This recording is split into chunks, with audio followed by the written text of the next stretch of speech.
Hello and welcome to Winning Saturday Night. How's everybody doing?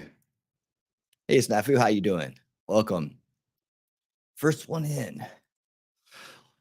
Little change of plans tonight. I was originally going to do a show about hippie culture and advertise for it, but so much stuff was going on this week with it being Pride, the kickoff of Pride Month, or the middle of it, I guess, at this point. Hello, Boomer. How you doing? Hey, TR. Hey, welcome. So I decided to change up the topic tonight because I'm really excited about what I'm seeing, and also I really wanted to have Shizzy come on for the hippie culture one because we're both musicians, and I think it'll be a good show if he's with me on that one. Also, big stuff going on with the channel this week. It's been a good week in Winning Reality. The big news is that we got monetization back. Yes, monetization is back in the house. You know what that means? It means memberships are back in the house too. Absolutely. So the Winner Circle is back open here on the YouTube side. If you like to be part of that, you know that you get the inside scoop. We have members, the Winner Circle meeting on Monday for just members, and we also have you'll get all the extra content. Now, how I'm going to do that is part of the new design here going on, right? So we have a second channel now, and what that is basically it's just where I can house all the copyrighted stuff. So yeah, you'll see say hello, Winning Sir Reality. There you go. Right. So that channel right there will be where I put out stuff that I just, don't want to fight with them about on the copyright claims, or just where I can house things like my intros that are generally tend to get claimed right away, and then I have to go back and fight. Thanks, TR. Hey, look at $10 from TR. Thank you so much. Hey, look at this is a super chat to a newly remonetized Winning Reality. Awesome. Thank you so much, man. I appreciate that. So leading the charge there, top of the heat, man. I appreciate it. The hey Daisy, how you doing? Welcome to our Winning Saturday Night show. Yeah, I was just telling everybody about the how some of the changes, the new channel that's going to be housing all the copyrighted stuff. I can fight it over there, but see that this way I don't have to worry about it, right? The stress is off me. I just put it over there. And the way I'm going to work it out with the members is I'll have plenty of member stuff. Promise you that. Steffi, you totally should be a mod. And let me fix that, because I looked, I was like just scrolling back through some stuff on my channel. I looked at, you've been a member for a very long time, man. I really appreciate it. So yes, here's your wrench, man. Definitely. Thank you so much. I appreciate you being here through all this growth that we're doing. Means a lot. Most definitely. I recognize it. So Winning Sir Reality will be where I house stuff like, anything that just I'm not going to monetize, but I want to have, and I don't want to deal with the copyright claim stuff. So there'll be stuff over there. Who knows what'll go on with that channel, but it's not one that I feel like I need to tell everybody they have to, subscribe to, or, whatever. If you want to, that's cool. When something big comes out there, I'll make sure you guys know about it. So with the members, what I'm going to do is I'm going to make sure that they, one, have Discord access. And then I'm going to create a channel just for members over there. Well, I will drop links to the Sir Reality channel that are unlisted, and that'll be the bonus content channel. So we'll do it that way, and hopefully that works out for everybody. And that'll hopefully keep us monetized from here on out. That's how we did it, and I did get to have my say. I did get to have my say, and I still got remonetized. So win, I guess. I doubt they're going to change anything because of something I said, but at least I got to say it. There's a certain amount of relief and just being able to get things off your mind and have your ideas heard. And I did see the video was viewed, so I'm happy about that. What else can you do, right? That's all you can do. I don't own this place. I'm just renting space here, I guess.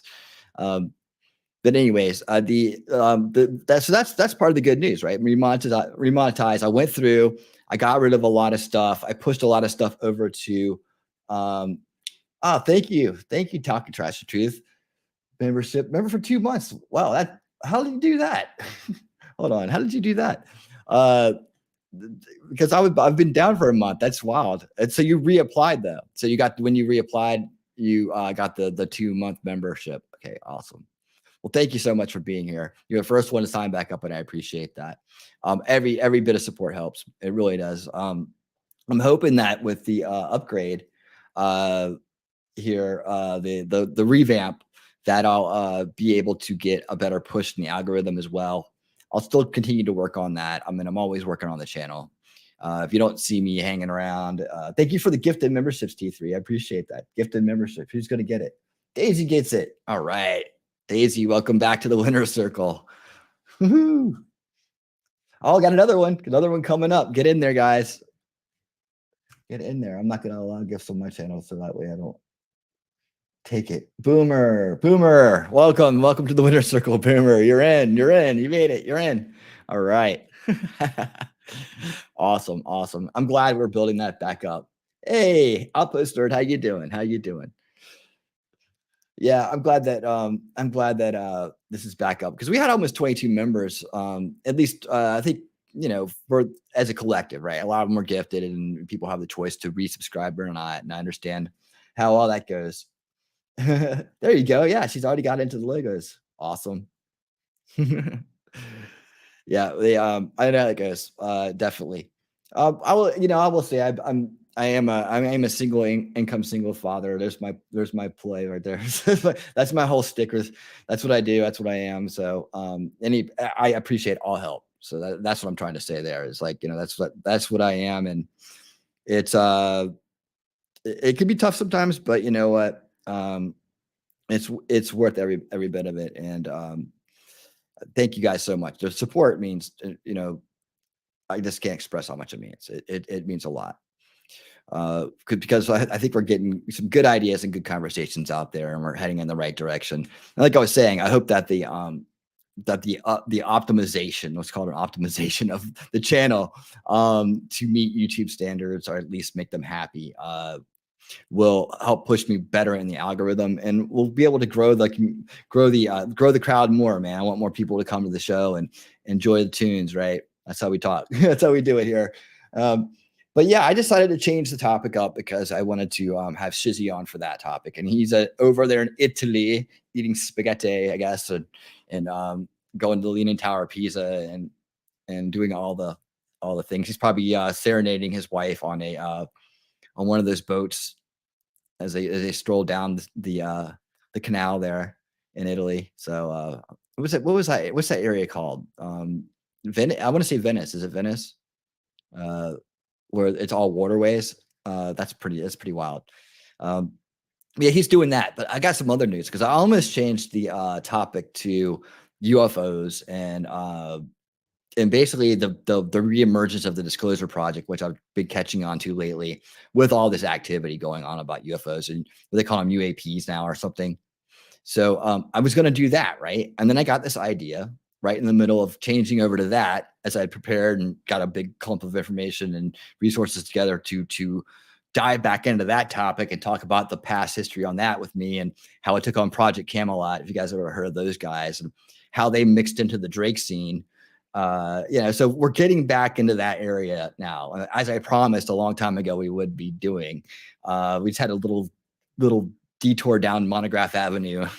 So now we're going to head back towards Drake's direction. And but I found out that I might be able to actually have somebody on from that time period to discuss these things with.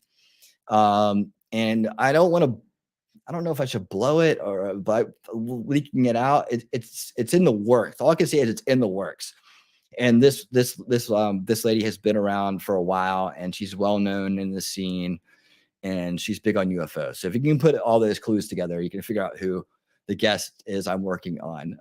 But I don't want to. I have this thing about jinxing things, so I don't let it out too much unless I know it's a sure thing. And we're 50% there, So if it's 100%, then I'll let you guys know. And of course, the winner circle members will get the first notification on that. You'll get the first peek at the video intro that I'm working on.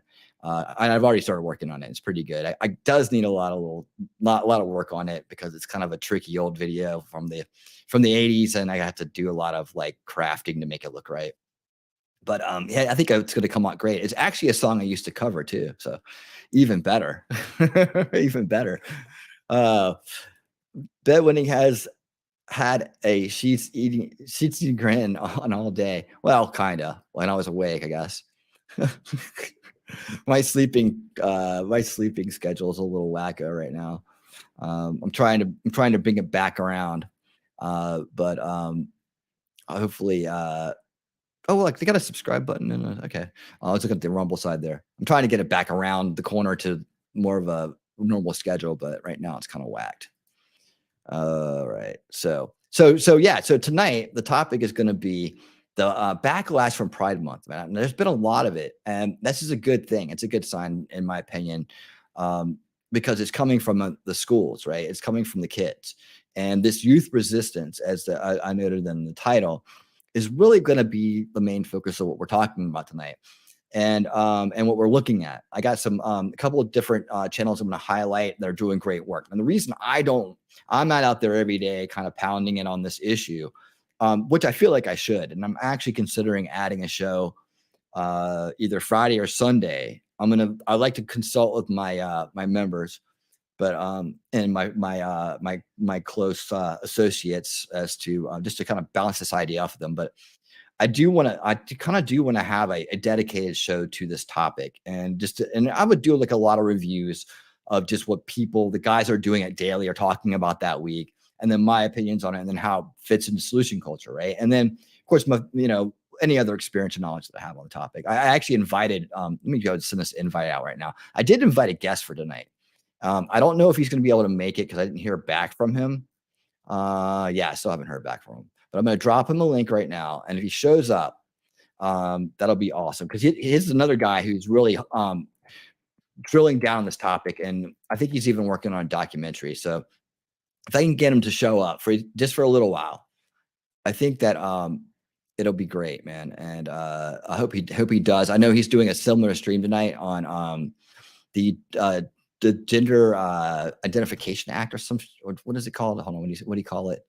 He called it something Congress ran through this week. It was the gender affirming care.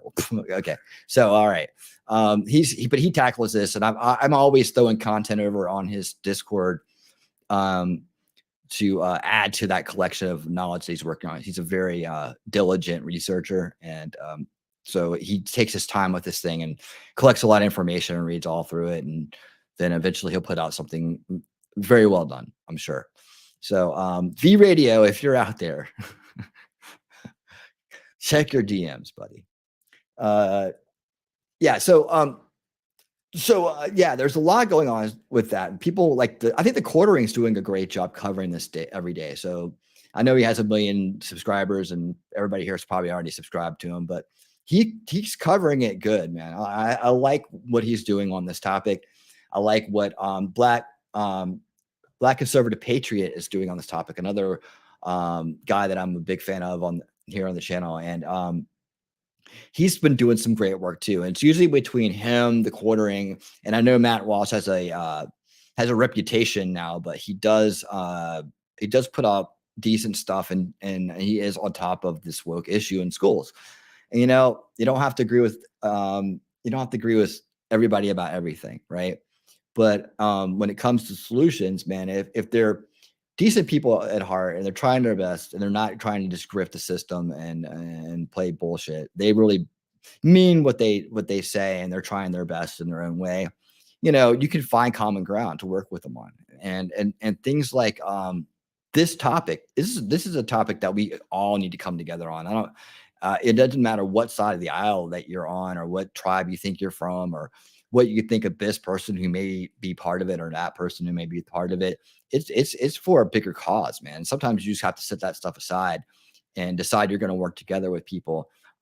Especially, if their intentions are right. They may be off kilter on a few items here and there, but as long as they're not trying to cause harm and work for the dark side or the establishment, we can probably work with those people and find out if they long term can be worked with, but in the short term, you can get together with ideas and talk about things. And we have to remember that we're all in a condition daily, right? And then that condition can change. I've always said politics is a condition that can change as time goes on, right? And you think about where you start. Most people, like Thomas Sowell was saying the other night, most people start on the left or center left, and they eventually, if they're smart enough and aware enough or lucky enough, they eventually start to realize that those ideas are not sustainable, and they tend to be gamed, and they tend to be co-opted, and there's a lot of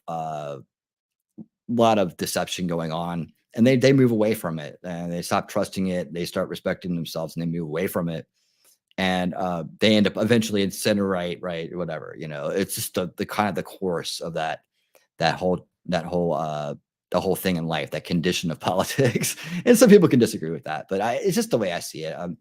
But yeah, that we can work together when we have common ideas like this. Parents United is an idea I had a long time ago. And I'm still going to always talk about Parents United, because when parents unite, we are the largest lobby on the earth. There is no more powerful lobby than the parents lobby if we all come together under one cause. And that is protecting the innocence of children, and protecting the sanctity of childhood, protecting parental rights. These are the things that Parents United should be on. Oh yeah, I definitely will be reading that out, Suzanne. Thanks for reminding me, and I will definitely get to reading this out, because this is very important. Hi, and hello and welcome. Thank you for being here. Yeah, so that's the deal, man. So Parents United is an idea that whose time has come, right? We just need to learn how to come together and start protecting our parental rights as a unit, right? As a group who don't have to agree about everything, and a lot of times don't even have to like each other, but we have to understand that what we're doing is for the kids. When push comes to shove, you can put your differences aside to do what's right, and that's all I'm trying to say right here. So let me pull up our first video of the evening as we walk into this topic, and I'll ask ahead of time how everybody's doing, any questions, anything like that, just to at me, and I'll see it. Oh yeah, V's doing a premiere right now. Should we snipe his premiere? Let's snipe his premiere. What the heck? It'll be a good start. Let me find it real quick. Oh yeah, can you send me the link? Hey Tweety, how you doing? Let me see. Try to get over to V. Let's snipe his premiere. Hey, by the way, everybody, just give him a like for me. And I don't want to take away from his views or anything, but I know we got an exclusive crowd here tonight. Or we can show it afterwards, after the premiere. We can do that too. Maybe I should do that. Maybe that's the best. Maybe that's a more polite way to do it. But he didn't get back to me. He was supposed to get back to me before this. I offered him this, like, hey, you want to do a co-stream? Like, I'll go over there, you come over here. So maybe when he's done, he'll pop over. Let me see. Videos. Oh, that's the premiere. Okay. Yeah. There's 5 watching, so let's give it how long is it? It's not gonna tell me.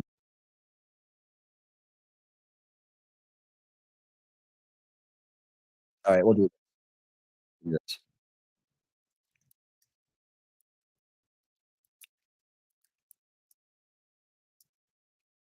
I'm pulling it up right now.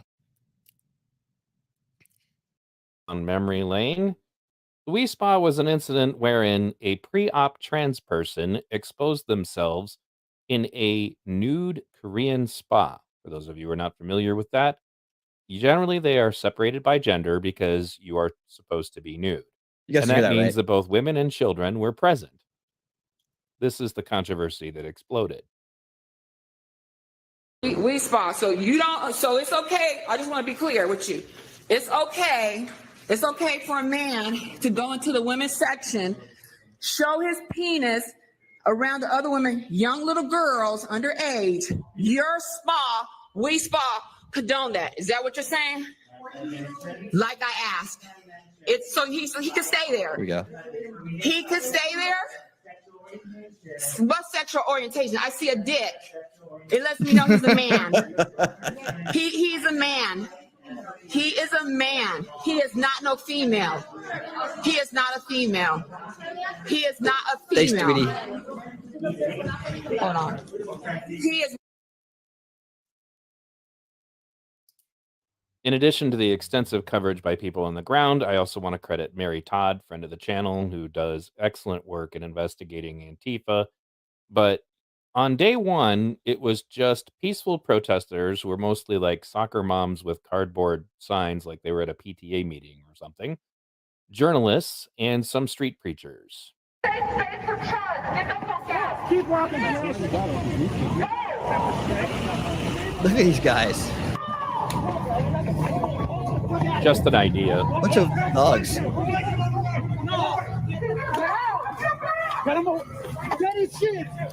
See, and they wonder why the Proud Boys The exist. more highlights of Just an Idea. 1, 2, 3. This guy.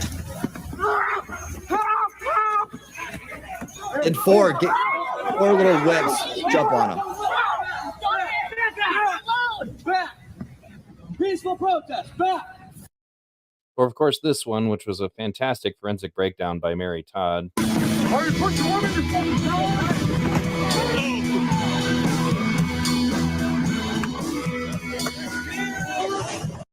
So just think about that one the next time an idiot like Cenk Uygur just suggests that it's not a big deal to get hit in the head with a skateboard. But I digress. Well, Right? here we go again. The thing that is supposedly never going to happen. A trans person who is pre-op is never going to at any point try to insist that they be admitted to a space set aside for nude women or nude girls, as the case may be. This trans individual launched a lawsuit to complain and try to force compliance from a similar spa to the Wii Spa in Olympia. The Wii Spa situation was also a classic example of the Antifa types and their ability to deliver misinformation. But the constant argument was that the whole thing was supposedly a hoax, that it never took place, that there was never a pre-op trans person who exposed themselves with the Wii Spa. Unfortunately for them, eventually the truth came out, and in fact, not only was there a pre-op trans person at the Wii Spa exposing themselves to women and children, they were also a sex offender. How about that? And in typical fashion, when it comes to the way What do you that the know? alt-left works when it comes to things like this, initially they just deny it and suggest that nobody supports it. Then they moved on to saying, well, maybe some people support it, but it's still not happening. And then eventually to, well, where we are now, which is not only is it happening, it should be happening. And if you look back on my channel and all the coverage I've done, I've got like Twitter conversations where that exact It's a good lead whole, in like, to what we're going to talk thing about is tonight, going by the on, way. that entire sequence Great of lead in. denial to, yeah, we actually agreed with it the whole time. Well, here we go again. The thing that is supposedly never going to happen. A trans person who is pre-op is never going to at any point try to insist that they be admitted to a space set aside for nude women or nude girls, as the case may be. This trans individual exposure. launched a lawsuit to complain and try to force compliance from a similar spa in Olympus. There was an interesting bit of controversy about this because initially the trans person suggested that they were denied entry at the door, and then it turns out that they had lied, that it actually had happened on a phone call. They had called up and asked about the policy, and they didn't like what they heard. The Linwood Times got an exclusive interview with the lawyer for the spa, who's still trying to fight this. Our clients are a traditional Korean spa. They are Christian, and their clientele are all women, always have been. And part of the process in coming to the spa is nudity. It's not optional nudity. It's not you have a towel around you nudity. It is a bona fide requirement. And our clients believe in modesty. They do not believe, as between the sexes, that women and men should be naked amongst each other. Haven Wilvich had gender reassignment surgery less than 2 months after filing this complaint to the Human Rights Commission that entry had been denied. Haven said that the owner of the spa said thus and such to them, And that's not true. We went back to the Human Rights Commission and said, look, this person never came into the spa. They never talked with the owner. None of this ever happened. And instead of the Human Rights Commission investigating further, and that's what they're to do, is investigate complaints, specific complaints. They said, and I quote, the time for you to ensure that Haven Glovich does not feel discriminated against has passed. You must change your website language from biological women to women. This is just a license for individuals who are mentally ill to come in and take advantage of a situation where women are vulnerable. Boom. It also boils down to an essential taking by the government of these people's business. This activist now claims he is a she, has the surgery. Is that not enough? I know. That person could come in now because no one would know the difference. If you present in the nude as a female, you're allowed entry. And that has always been their position. They don't know what has gone on, and they're not going to pry into people's, surgery histories. If you present in the nude as a female, you are allowed entry to this spa. That should be sufficient. But a person who is 2 months away from gender reassignment surgery, who complains and tries to ruin and destroy this business, that's harmful, if not a malignant intent. Washington State's requiring now this business to admit, trans women. Personally, I don't really have a problem with it. What are your thoughts on this as a customer? Women are women. Trans women are women. There are underage women in there, though, 13 years old, who would have to be subjected to someone walking around with a penis. Penises are part of the body. It's who we are. What if the owner is not okay with it? I have no problem either. It's their business. They can decide what they want to do as a private business. Would you keep coming? Yes. Either way? Either way. So what this brings to mind to me is an older video that I did with basically one of my favorite clips of my old friend Villain Report before he passed away, having a logical argument with an Antifa protester who was present at the Wii Spa. One of the biggest problems that we have here is that the women that were being interviewed that you saw on Twitter all seem to at least claim that they would be comfortable with it. But the way that things are going, if you are not comfortable with it, then you're being told that that's on you. You don't want a penis around you or your underage daughter, that's on you. There's something wrong with you if that's the case. Let's have a listen. I'm not attacking you. I'm not hurting you. I'm asking you a question. Are you here because you believe in trans rights and women's rights? Not anything else. Those two specific things. It's a yes or no. Because I believe this is yes or no question. Honey, you're not here for the right reasons. Dude, I don't know how people put up with people putting stuff on their face like that. I mean, that guy be eating that board right now. I probably need to look at that. This is why I don't go out in the streets. What did she just say?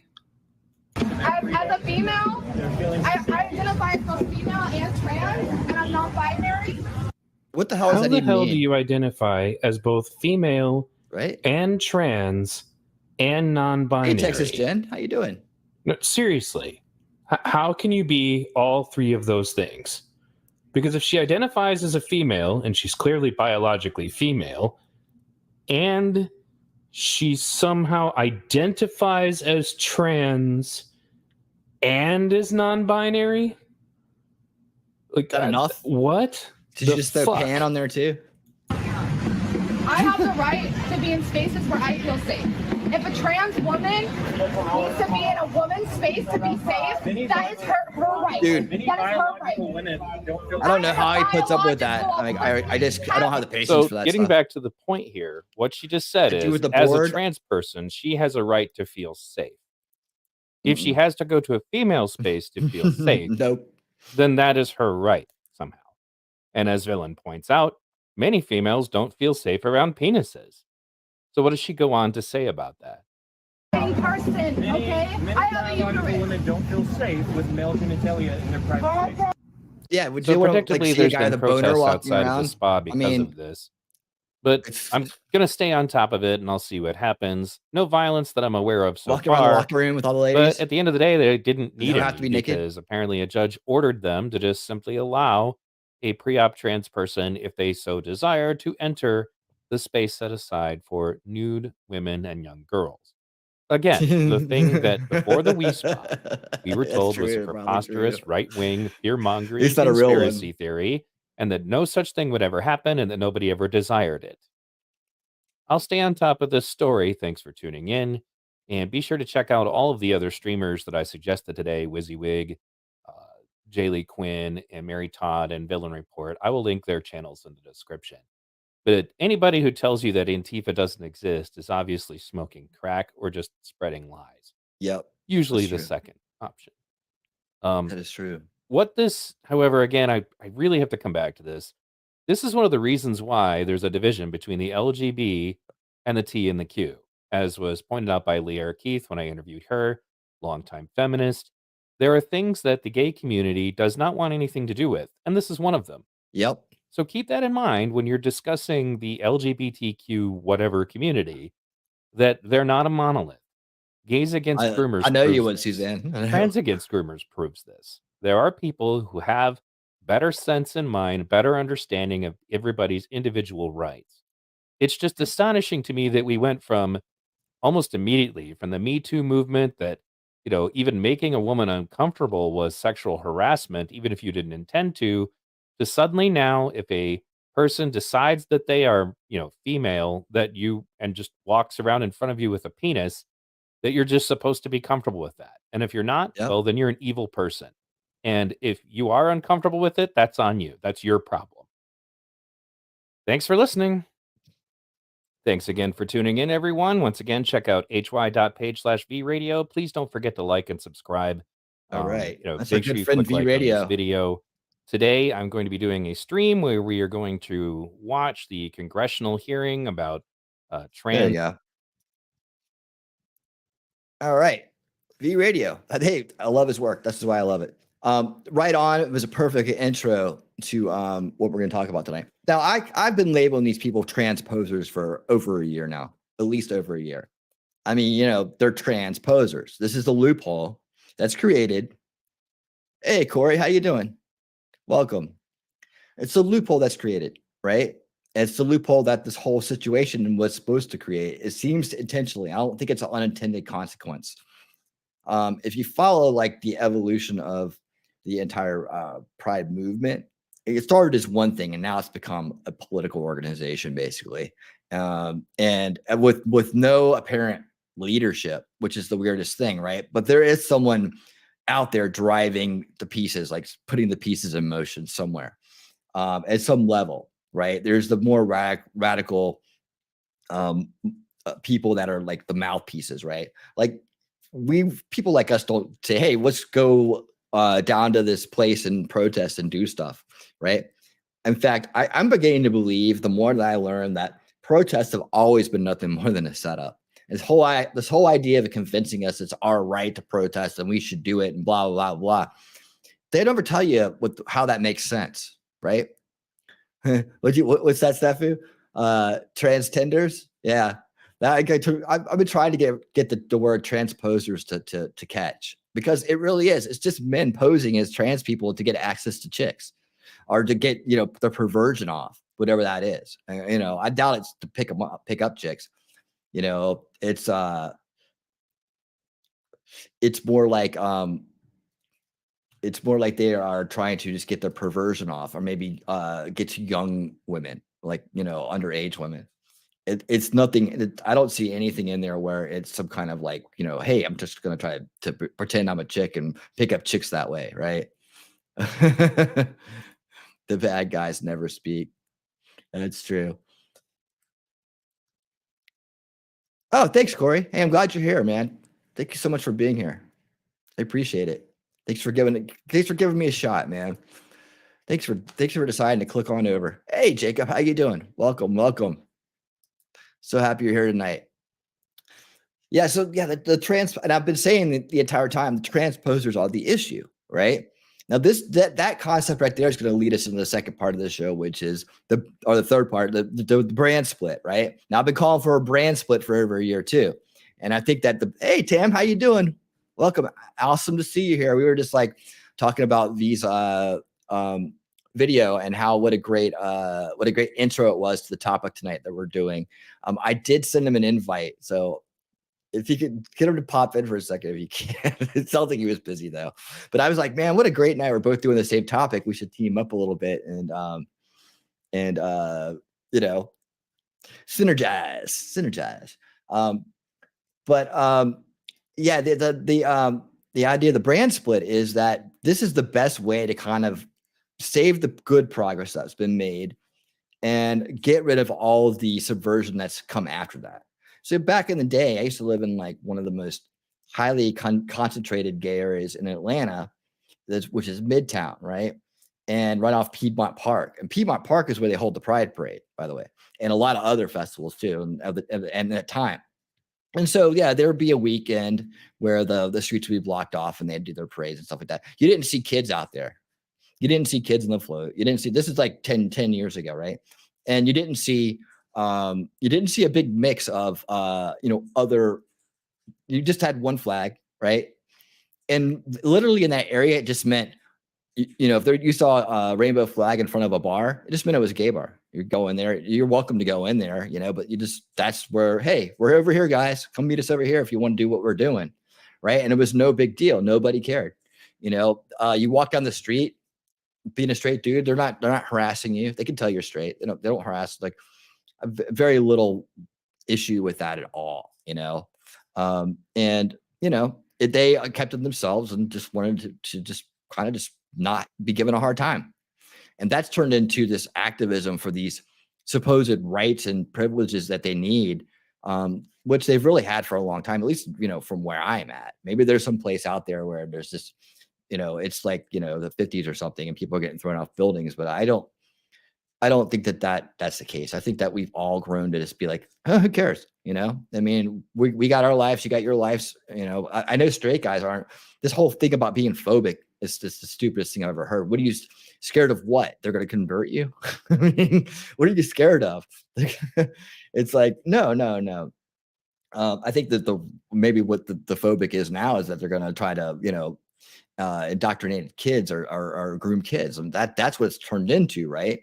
Back in the day, it was like, well, it's just misunderstanding, not understanding, thinking this, they're going to be psychotic people because they're not functioning correctly, or they're not functioning as nature intended or whatever. But it's like I think it was that the idea people had back then. And then as time went on, people are like, well, who cares if they have their own thing going on? I got my own thing. To a straight guy, it's like, okay, that just means there's more women, right? That's all it means. So less competition, more women. So nothing to be scared of there, right? Nothing to be scared of. But yeah, so it wasn't like that, right? And I moved away from that area, but I never had any issues in that area. Like there were straight bars, there were places to hang out. It wasn't like it was all that way, but it was a good mix of it, right? And everybody got along fine. It wasn't an offense thing. You didn't think anything differently, and it was kind of like just there wasn't any issues, right? And then suddenly there, after the Obama years, all these issues started coming up when this really, if you look at that, there's the beginning of a lot of division, the rise of Antifa, the rise of BLM, the rise of the LGBTQ, all that stuff came out of that very hard left kind of like administration and all the things they were easily able to whittle into place while they were there. Far more covertly dangerous administration than most people in the first veil would be able to understand. Like they wouldn't be able to see this. And I think about the people that are going along with this that I know, that are enabling it, and that's why I just don't go around that there, that scene anymore. I don't want to be in this debate with those people. Like they're not going to hear it, and I'm going to be highly outnumbered in that situation as well. So I just keep me and my kid away from it, and they can do whatever they want to do, right? And then they're going to tell me a million different reasons why it's right and why I'm wrong and all that stuff. Sorry, you have to at least be able to see through the first veil for us to have this conversation. What you got here, chat? What you got here? Oh, that's cool. Yeah. Hey, yeah. Thank you, Don't. No, I appreciate it, man. Absolutely. True gay bars used to be cool. I even been to private Christmas parties at gay bars. Trust me, I've seen nothing like that. Yeah. And they weren't talking like there was some big issue going on in the world. They felt very much included in the world. At least that's where I've seen here in Atlanta. I mean, Atlanta may be a little bit, more based in that area because of the long-term experience with the situation. But there's also a lot of radicals here too. So, I mean, they're not safe. So when I think about, and I'm kind of jumping ahead on topics here, but when I think about the brand split, which I'll elaborate on more, when I think about that, I'm thinking about it from the perspective of helping those people that I knew 10 years ago and what they were about. Because they had it down. They just did their thing. It wasn't a big deal. Nobody, and they weren't crying about anything. They were working just as hard as anybody else, just to be a regular citizen and just to go about their day in their lives, right? They weren't hunting kids. They weren't trying to get into schools. They weren't trying to get into heads. They weren't rubbing the marketing and the brand in everybody's faces. They weren't doing it back then. So what changed, right? A generation came that had been indoctrinated a little bit more militantly, became of age, and they started rising into the scene and co-opting, basically over time co-opting that whole idea. And that's where you saw the letters start to be added on, right? So by the way, $10. Thank you so much, Tam. Tam, you're the best. You're the best. Keep up the good work. Thank you so much. You too. You always do the good work. Thank you so much for that. I appreciate it. And it's great seeing you here. And I love it when you come to the streams. I really love it when you're here. So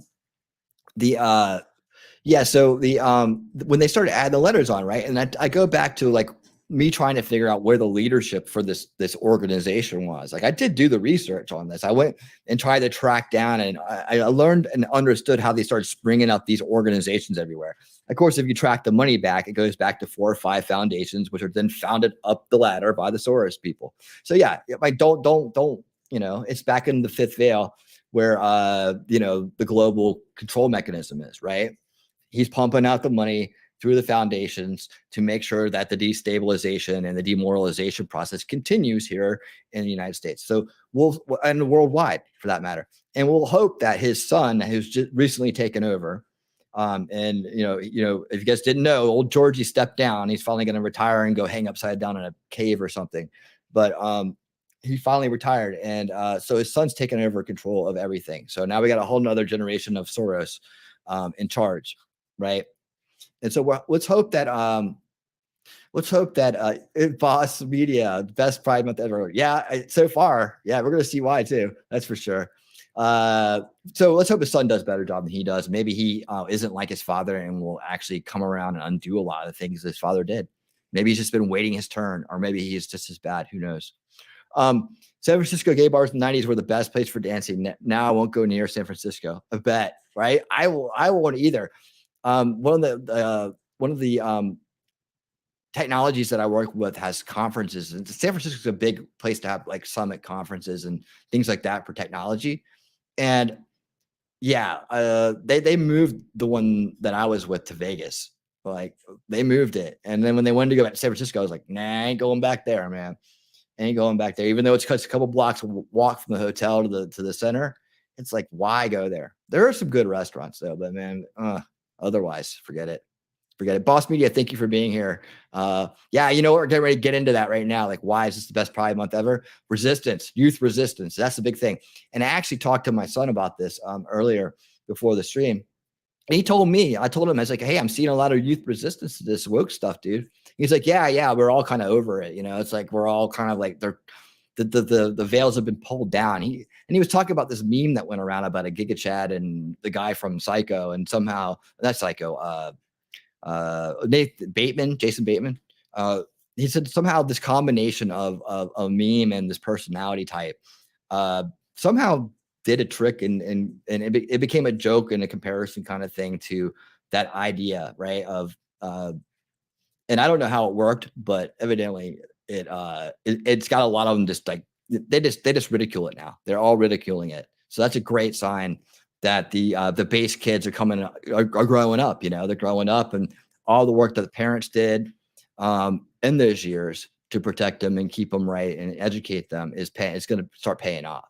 So while we have this whole generation of kids coming up that have been affected by it, like adversely affected by it, like permanently affected by it, when they grow up, they're going to be raging mad, suing and doing other things to get remedy from a situation that was unfair to them and their youth. And then we got this other group of kids that are growing up base going, screw this stuff. They're ready to pull down posters. They're ready to say no more. And you know what? As hard as they want to go out, the other side wants to go out and protest in the streets and break things and break property and hurt people. The kids, the base kids, just want to exercise their free speech too and say, I don't want to have to be forced to have this advertising forced on me in school. I don't want to have this marketing and this authoritarian and these authoritarian types orders to bend the knee to this stuff and to suppress my feelings about the fact that I feel that this is inappropriate and that it shouldn't be here and that I just want to focus on school and that I don't want to get I don't want to have people running around telling me this and telling me that about myself and making me use their words. That's the rebellious youth right there that we need, right? That's it. So let's take a look at a little bit of this, right? So the first thing we're going to do is we're going to take a look at some a video by these are just 12 and 10-minute videos, by the way. We're not going to get into any kind of marathon documentaries here. We're going to look at let me pull this up right here. We're going to look at this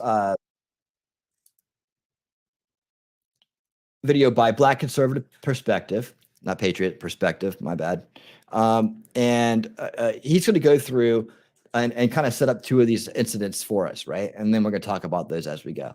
But I love his work. He does a great job, and definitely check him out if you want some good daily content from a base dude who's like-minded and on top of what really matters out there. So here we go. Let's check it out. Meeting tonight to address protests at a Boston? middle school Okay. pride event. We're learning some students destroyed rainbow decorations and others said their pronouns were USA. These displays of intolerance. Right? USA. V, what's up? Thank you so much for the $2, bro. I'll check my Discord, man. I appreciate it.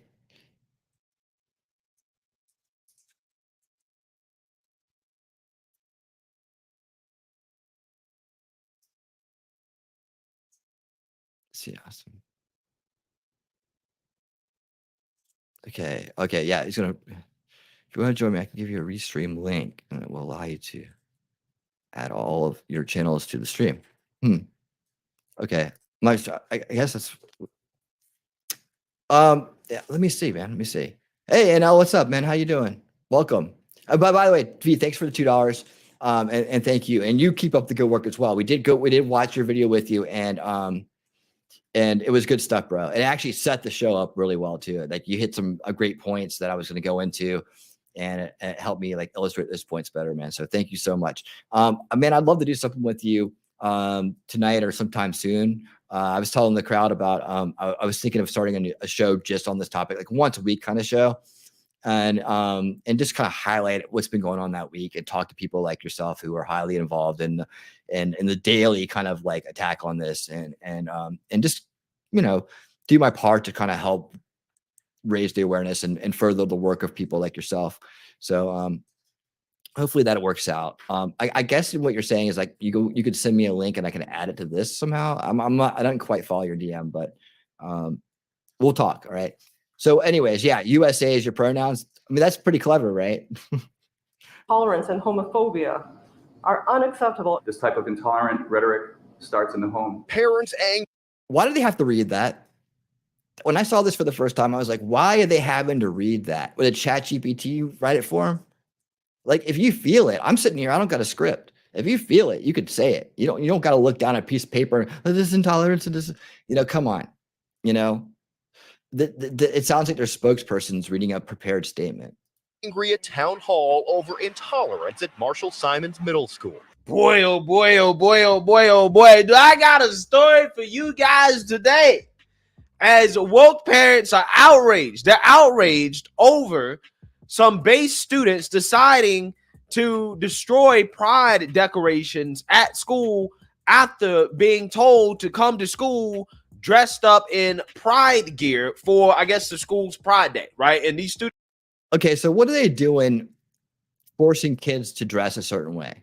Like, I understand when it's like Halloween, you can say, if you want to wear a costume to school, you can, right? But they're telling people that they have to do this, or is it optional, or what is it? It sounds like to me, like as you listen to the story, that it was mandatory, like mandatory dressing.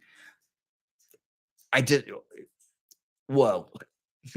I just don't get it, man. But it's like we're as parents, we better be doing something. We got to be doing something. Compelled speech, yeah, and that too. That's the pronoun part of it, right? It's the compelled speech. Again, that's the control of language, which we've been talking about since the beginning. It's like we've been talking about how the control of language is a God level ability. And when you allow a subgroup or any kind of organization to control language to the point where they can create definitions at will and change definitions at will and create words out of thin air and then force you to comply with them before you've even said okay to the terminology, that's control of language. Because you could reset the narrative, you can reset reality anytime you want to with that, especially when you control all the communications. And that's where it leads to, right? You get this idea blasted out and you and you repeat it over and over again and you hit it generationally so the kids are learning it, right? And then before you know it, it just takes over. Like nobody decided that there were all these genders. Like I don't remember voting on that. Like who decided that that was going to be a thing? I don't remember having a say on that. Does anybody else? I kind of feel like we should have had a meeting about this before we decided we're going to change things. And hey, and thank you for that. The what's up? How you doing, brother? How you doing? I'll let my rat tail speak for me. Okay, cool. Rat tail, man. That's old school 80s, man. Go for it. I'm thinking you're talking about the haircut, but maybe I'm misunderstanding.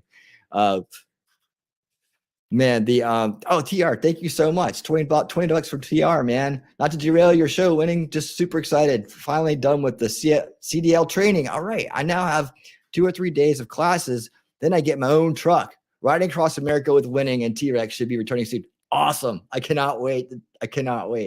Man, I missed that. I love being on the road with you, dude. I love it.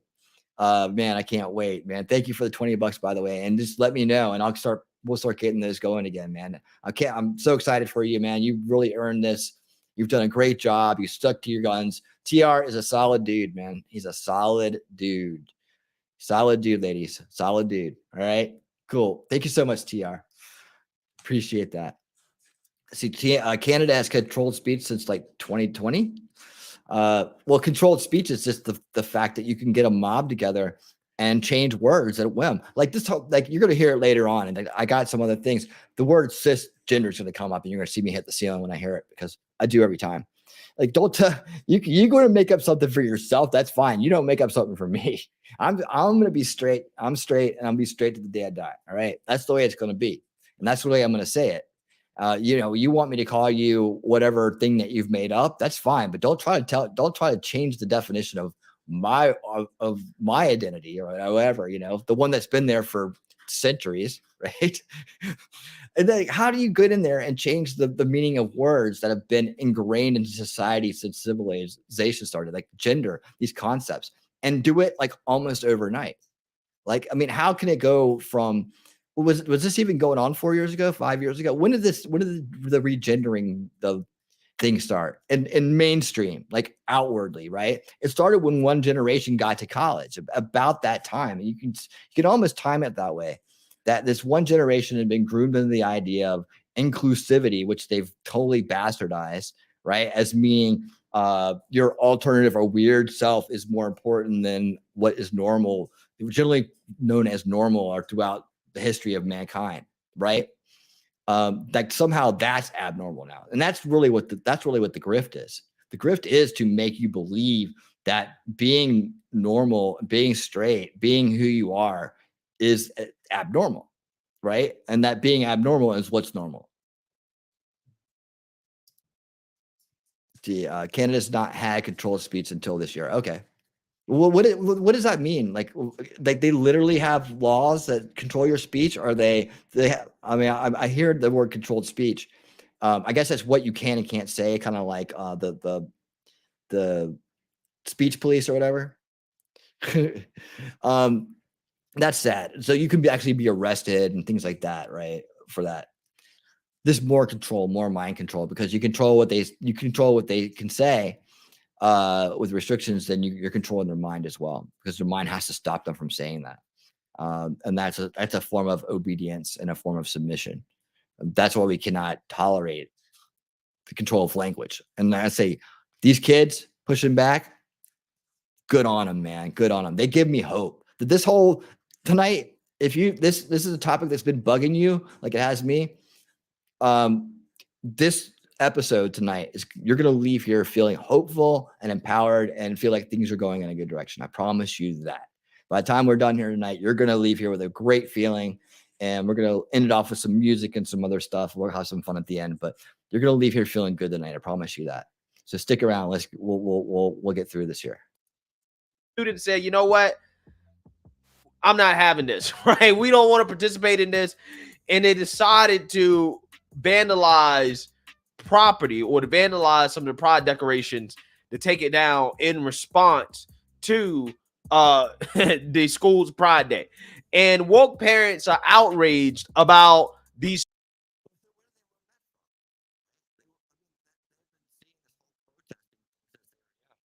They tried to take my kid to some kind of protest thing at one of those private schools he went to for like a year.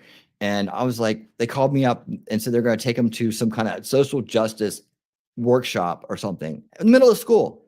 And I'm paying for this school. I was like, no, study hall. It's not going down. They just need to do that. They didn't like me much after that. Can you imagine? Students doing this. So I want to talk about it because, again, stories like this are 100% unnecessary. They shouldn't happen, okay? And not for the reasons that the left claims. So I want to get into it. But before we get into it, I just want to let you guys know, if you like my channel and you want to support my channel, you can check out my new merch. For example, my signature racist mug. And this is the black edition that has the 2023 definition of racist according to the left, which is anybody who disagrees with the Democrat Party. That's a good idea. And also idea. my Team BCP logo as well. I like that. You can check that out at my website, gforemanbcp.com. Get 20% off using discount code Team BCP. So without further ado, so he gets I'm going to play a couple clips here. The first clip is going to be a clip of a woman telling a story about what happened. Okay, she's going to be melting down on TikTok over this. Okay, and then I'm going to play a news clip so you guys get a better understanding of what happened. And then I'm going to chime in on it. So without further ado, let's roll the clips. This is a cringe alert. Our middle school. We're going to break this down. 10, 11, 12-year-olds had not one but two incidents recently of what I would consider hate crimes. Hate crimes for self-expression. Did they attack anybody? I don't know. There's no such thing as a hate crime anyways. Last Friday, I think it was, they decided to have like a pride. I don't remember if it was a pride parade or kids could. Right? Look at that. They're stomping on the flags. See, that's where it's going to lead. Eventually it's going to, I mean, we all know this is going to lead to a conflict, right? And what's going to happen? It's the kids that are growing up, right? When they get their balls dropped and they're getting the testosterone on high, and it's, you know, it's the rut, if you will, for that generation, right? It's like all of them are just zooming with hormones, right? That's what's it's gonna come to this, where they're going to be the ones who really make a big deal out of this. Like right now, it's on us to pull this shit away from them, right? Keep them away from having to have this conflict. But the conflict's going to come, right? And then good on the Muslims for bringing their children out and teaching their children right, I should say. I don't know that protesting is that important, because I mean, I guess it is in a way. We're talking about it, right?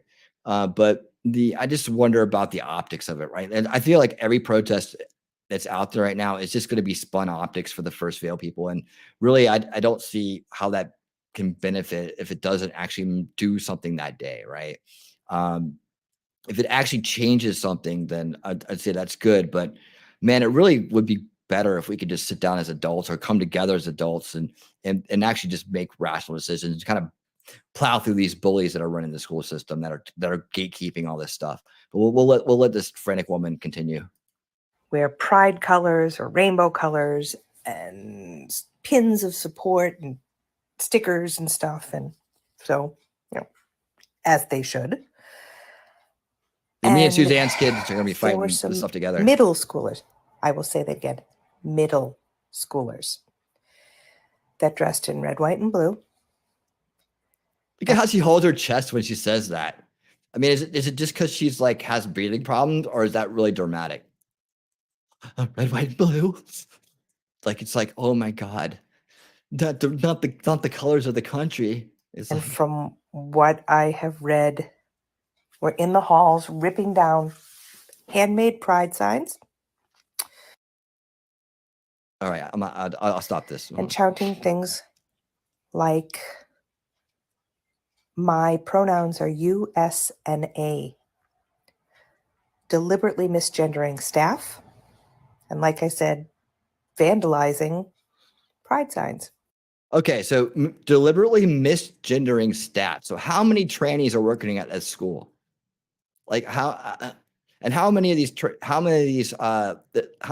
people are actually fully committed? And I say I separate trans by transposer and fully committed. Like there's so many people out there just posing as this to get access to perversion, like to get into girls' locker rooms, basically, or to get next to little boys or something like that. There's so many of them out there, right?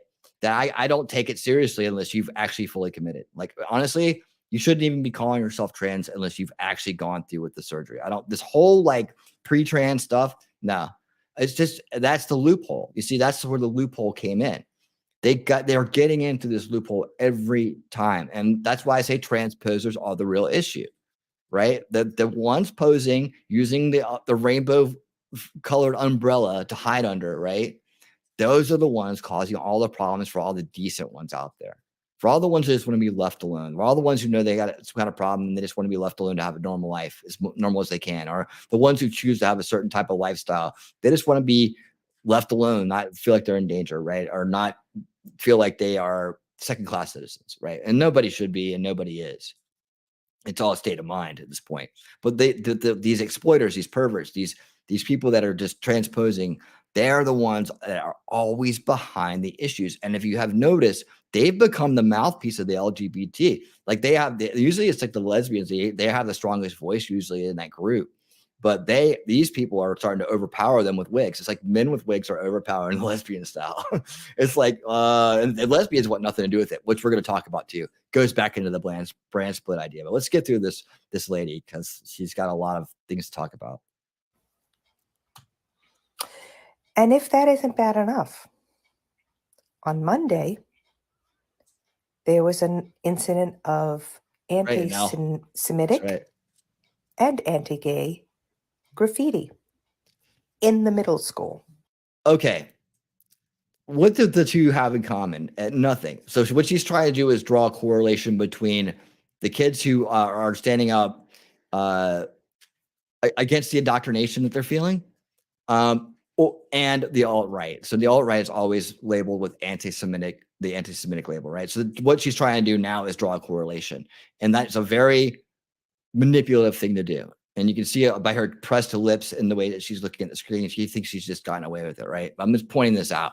Like this is again what we talk about with the human brain OS. This woman's doing it on instinct. Basically, she's trying to take one image and then combine it with another image that you have an impression, a different impression. You form a new impression. These kids at the middle school were alt-right, so their parents must be behind this, right? So you see where they're going with this. So they're coming from these anti-Semitic. Now to be anti-woke is to be anti-Semitic. You see how she does that, right? You see how that works, right? We see how it works. But in reality, my boy says, you do you, but keep your crap out of my face and don't try shoving it down my throat. That's what my boy says too. Yet my town, Burlington, Mass., the superintendent and the principal of the school said that they could see both sides. There is no second side. It's called understanding and compassion. And what the kids did that were chanting is abuse and rude and they're already trying taught Jacob. Hate. That's what the map thing is about. They could see both sides. and that they were looking into the matter. These displays of intolerance. Look how troubled she looked. I mean, look at this. This is such an act. Oh my God. Look at that. Look at this. It's just such a grift right here. I don't know what she's doing or if she actually is this hysterical and distraught about everything. But thank God I don't have to deal with her every day. Yeah, hey Lex. Yeah, I was saying welcome. I was saying earlier, this stream's gonna make you feel good about things if this has been a topic that's been on your mind, because I'm gonna show you all kinds of examples of resistance from the youth, right? Where it matters, right? And that they're the ones who can change the culture, right? They're the ones who can stop things from going in this direction more than we can at this point. We let this slip through our fingers, or some group of us, over time, we've let this slip through our fingers, and we have to just, okay, we own it. We're responsible.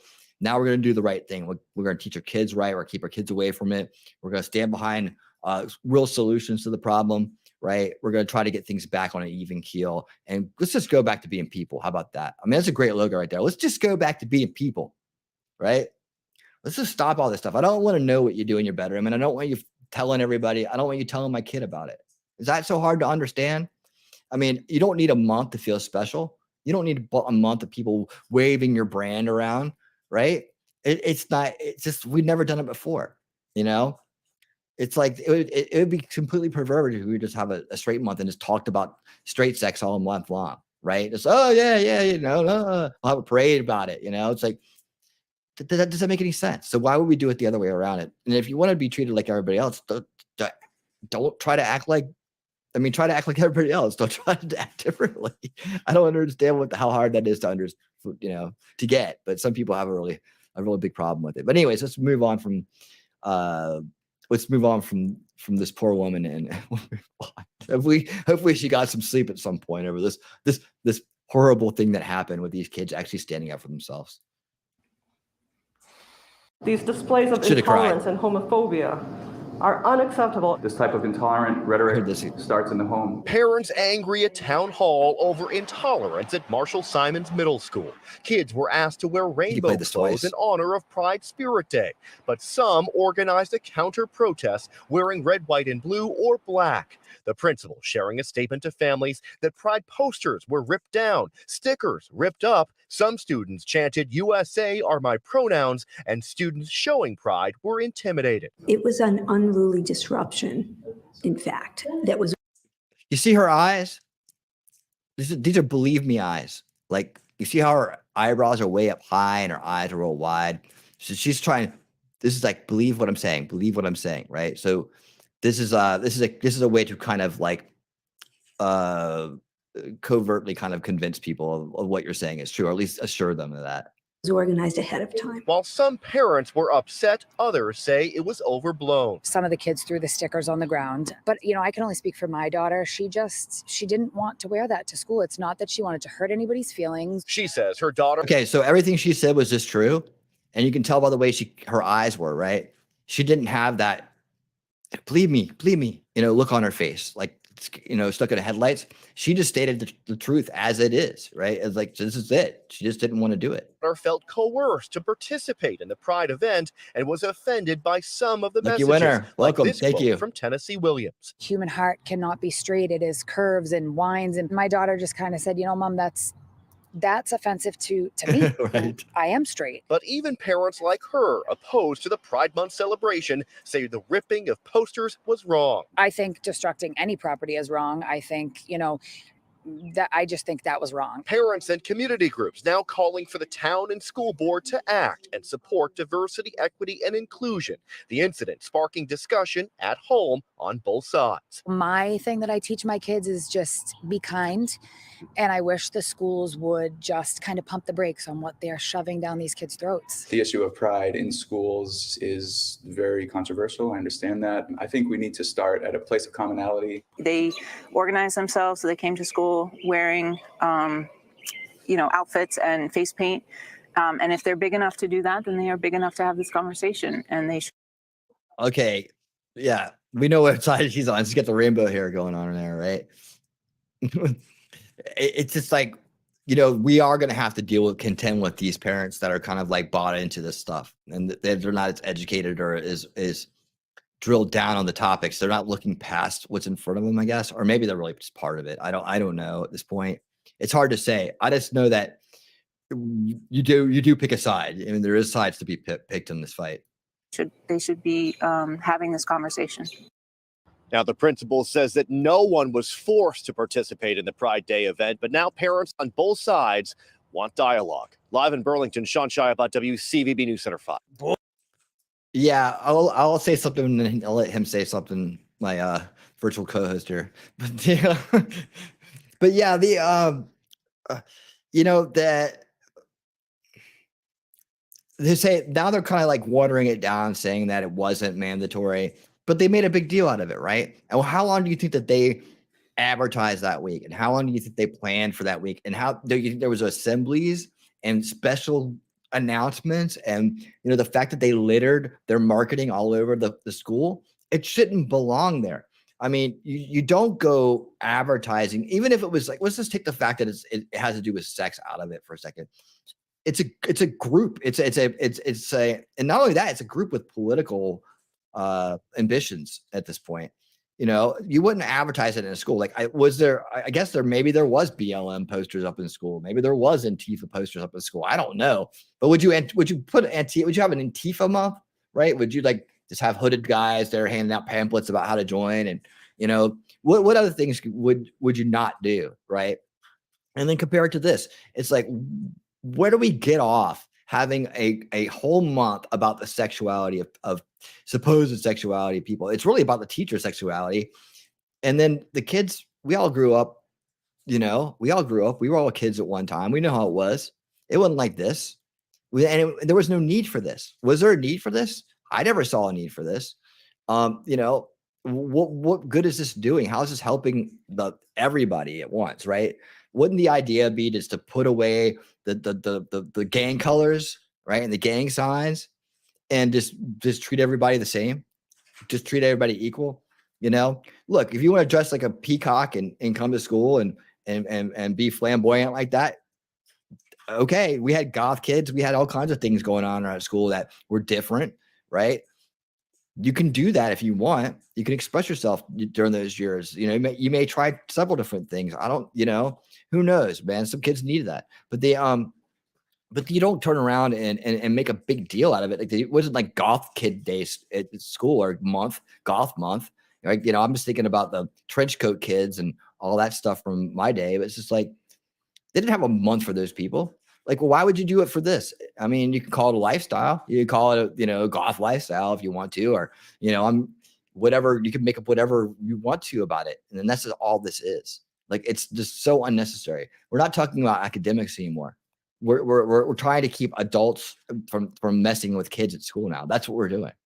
Oh boy, what a hell of a story. Right. So you have kids who decided to come to school in USA paraphernalia or apparel instead of Pride apparel, and they decided to run around shouting, "My pronouns are USA," and they allegedly misgendered teachers, and staff and students, and they also ripped down Pride posters and stuff like that. Look, all I'm gonna say is this: if you want to avoid stuff like this happening, right? The best way to avoid kids from doing stuff like this, from revolting against indoctrination being pushed down their throat, don't have this type of stuff in school, right? If you do not have a Pride Spirit Day, which you shouldn't, for middle school students, like, why are you having a Pride Spirit Day for middle school students, right? If you didn't have that in the first place, they wouldn't be able to do this, because you're forcing something down their throat that these kids don't want to learn about, right? They don't want to learn about this stuff. But yet, these woke school administrators want to do this stuff anyways. And then they want to act surprised and upset when students push back and say, hey, you know what? I'm not down with this, right? I'm not for all this stuff. Again, it's incredible what's happening in this country, right? I mean, it's being pushed so hard that now you have students standing up. Students are now revolting, saying, look, We don't want this, right? I just did a video the other day about some kids that decided to boo a pride video being shown to them in class by some teacher. Here you go. Because high school kids, right? High school kids. There we go. So you got young kids in middle school to high school kids right here, all pushing back, and they should be pushing back because this is pushed in their face. Just like that guy with the skateboard in that dude's face like that, man. If things are pushed in my face, I generally want to push it back. I don't like to keep it there. Listen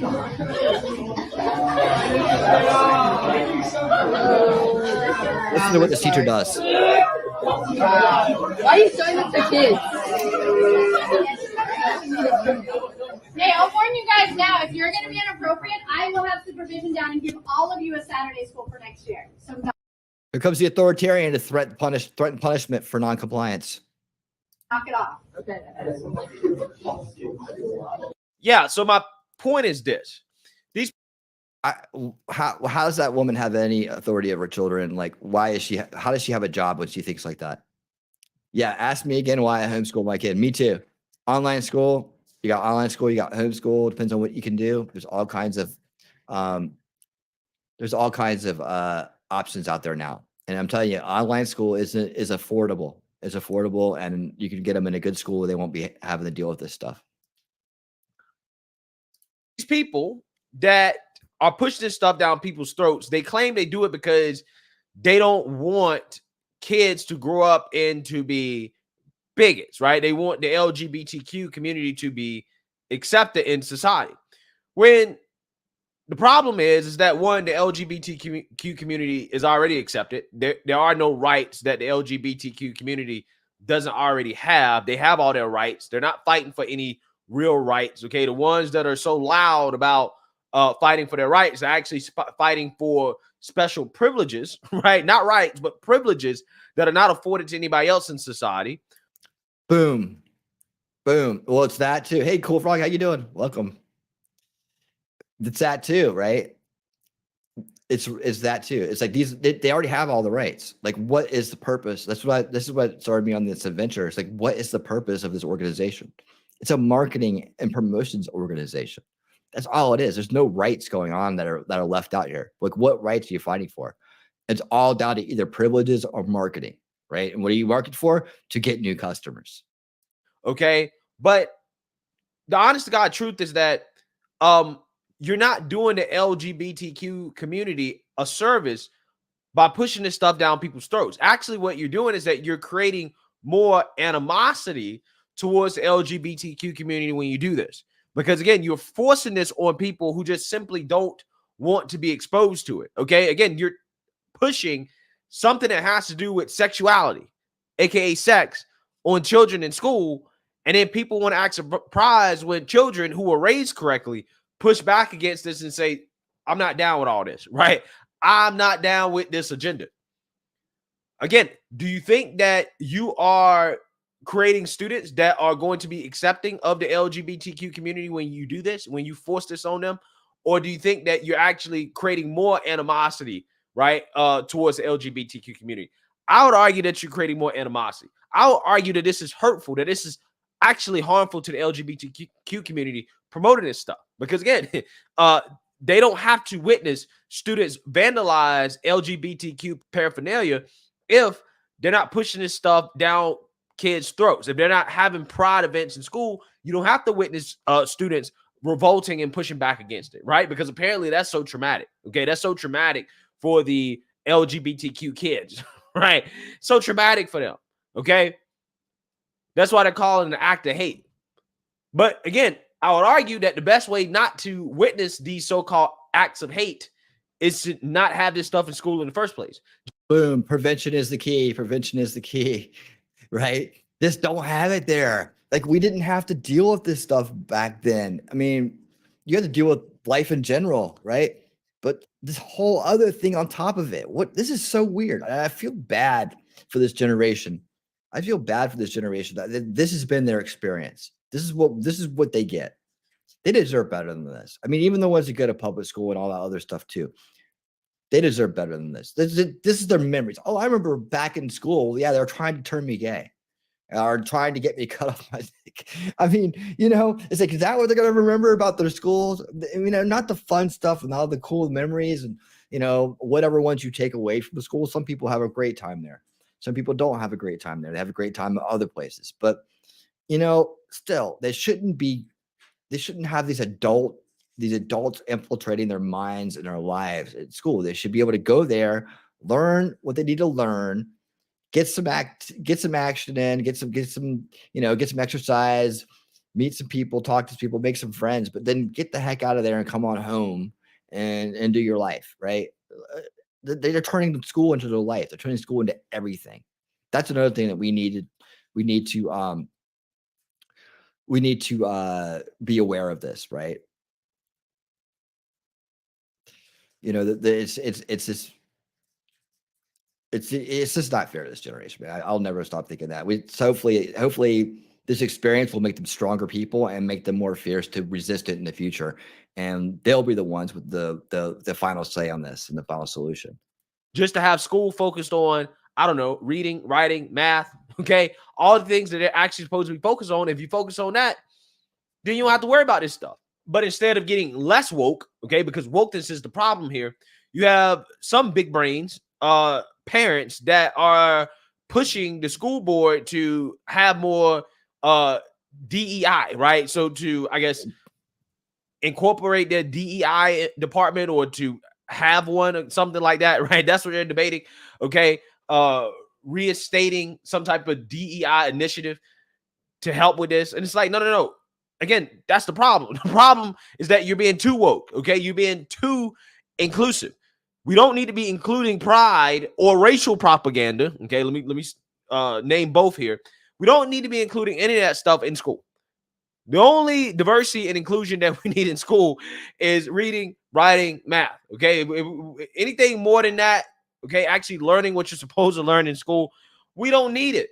We really don't. These kids don't need it. But again, yeah, see, if I decided to do like a weekly show about this topic, man, I'd want to have like him on the show or V on the show. I mean, Decoring probably won't talk to me after Farron just ruined it. He said at the end of that thing, he's like, I'm never talking to another YouTuber again, so I wouldn't even try that guy.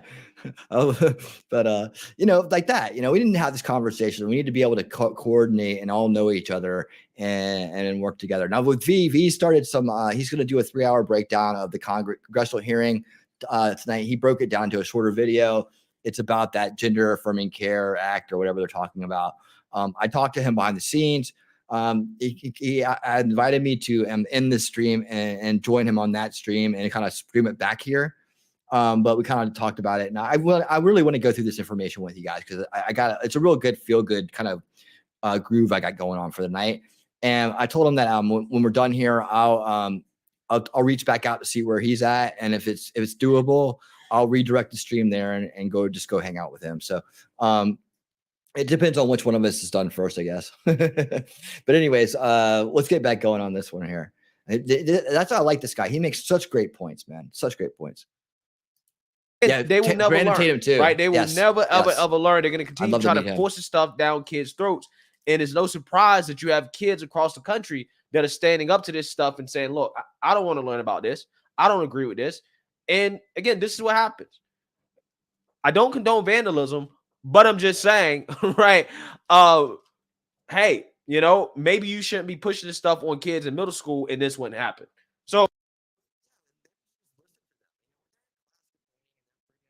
instead of threatening them with re-education or suspension or Saturday school, maybe you should listen to what the kids are telling you.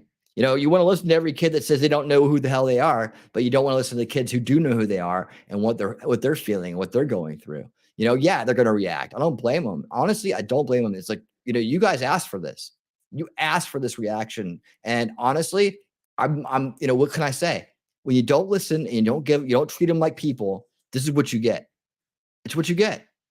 And there'll be a lot more of it too. So keep sitting on your hands and pretending everything in your little fantasy world is going to work out for you, right? But then when these kids get of age, man, look out. And maybe you just need to remember what it's like to be that age again. So Let me know what you guys think. Make sure you like, comment, and subscribe. Most importantly, share a Black conservative perspective. Peace. All right. A fringe group like this? Honor? Thank you. Thank you so much. So that's what the kids are doing. Now, what are the adults doing too? Now, I want to show you some more. This is more about along the backlash sound. Oh yeah, dude, I'd love to. We got to do that. We got to do it. This is one topic that V and I have been talking about and back and forth for a year now. I've known him for a year now. So yeah, see, Tam, that's why we got to do it, because now V and I have been friends for a year. So that's another thing we got to do. We got to do our anniversary date, right? Okay, let me stop. Oh yeah, present that. That was okay. That was okay. So check this out. Let me see. Make sure I got this in the right order before I go here. If I want to do this one next or not. Oh no, I want to do this one. Okay, we're gonna take the kids and then we're gonna move the adults and then we're gonna kind of do this a little bit out of order. That's okay. What the youth stuff is the most exciting part about this. But we're also going to talk about the how this all plays into the rest of the topics here. So let's go over to this one. We'll go back to our Black conservative perspective for a little bit more, and then we're going to switch over to some other content. But but this one I just came out a little while ago, and this is awesome because it's a teacher again flipping out. Listen to the way this woman talks to these kids, and listen to what they're trying to tell her and how she doesn't listen. Again, this is a perfect segue from where we just came from. So let me get it on up on the screen here. All right. And we'll get it going.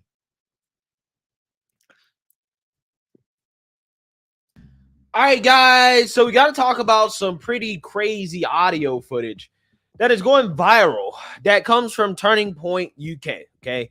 Here's what allegedly happened. There was a teacher who is talking to these kids at an English secondary school called Rye College. So I understand.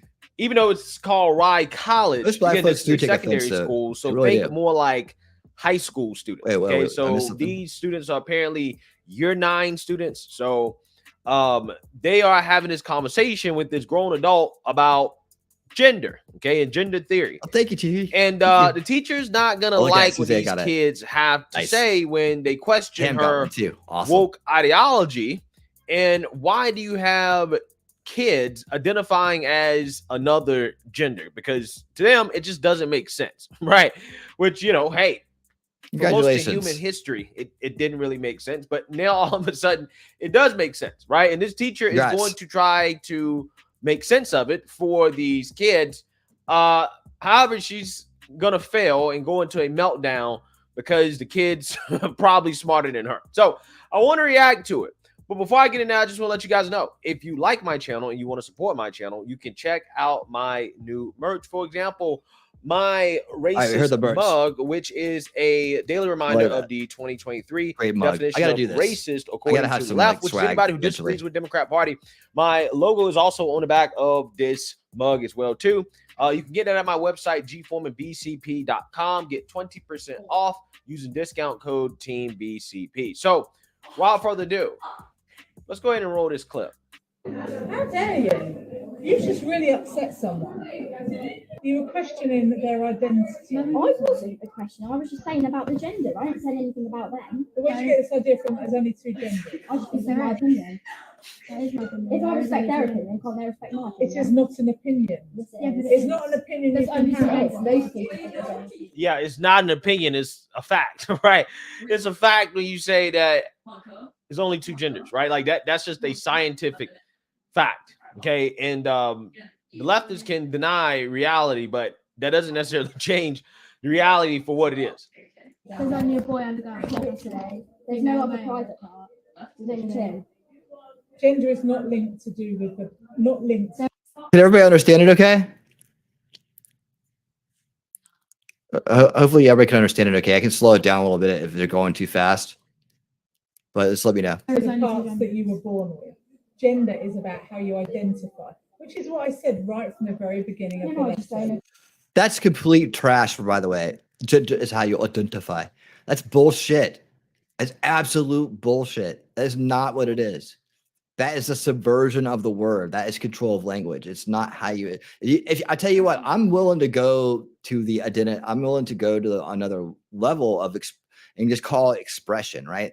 Like you can have the word expression, but don't take the word. You can't have the word gender. I mean, expression will work with this. So my expression is this. You can say, I am a man. I am a man, or I am a woman, right? I am a male. I am a female.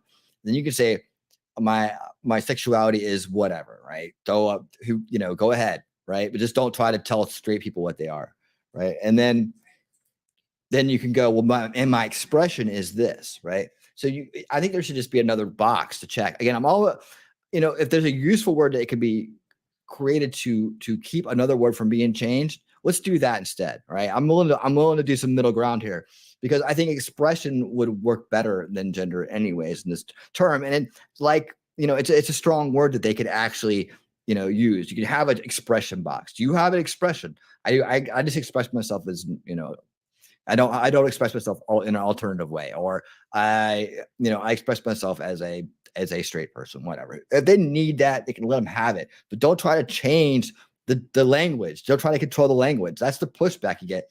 And then try to shove it in people's faces and make them do it.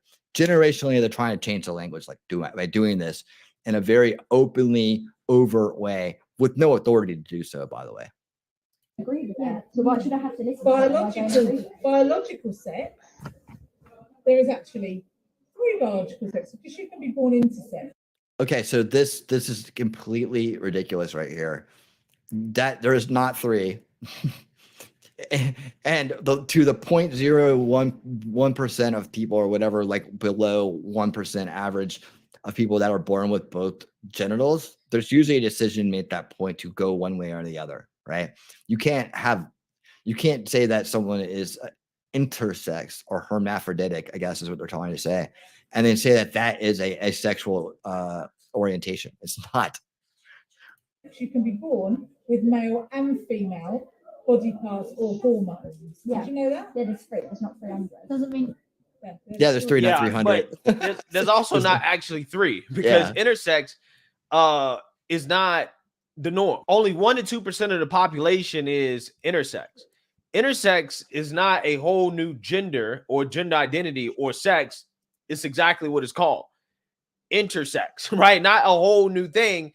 It is simply a variation of the strict binary. It is an exception to the rule, and the exception confirms the rule in case it's not accepted. So basically, in other words, the existence of an exception to a rule proves the rule, because it proves that a rule exists that can be accepted to in the first place, right?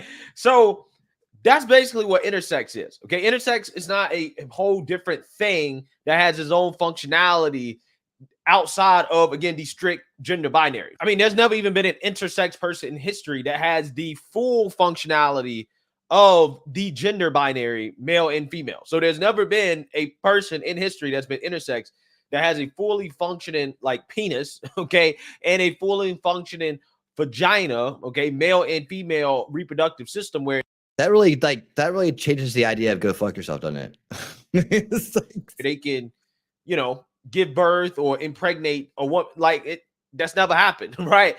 That's not a thing.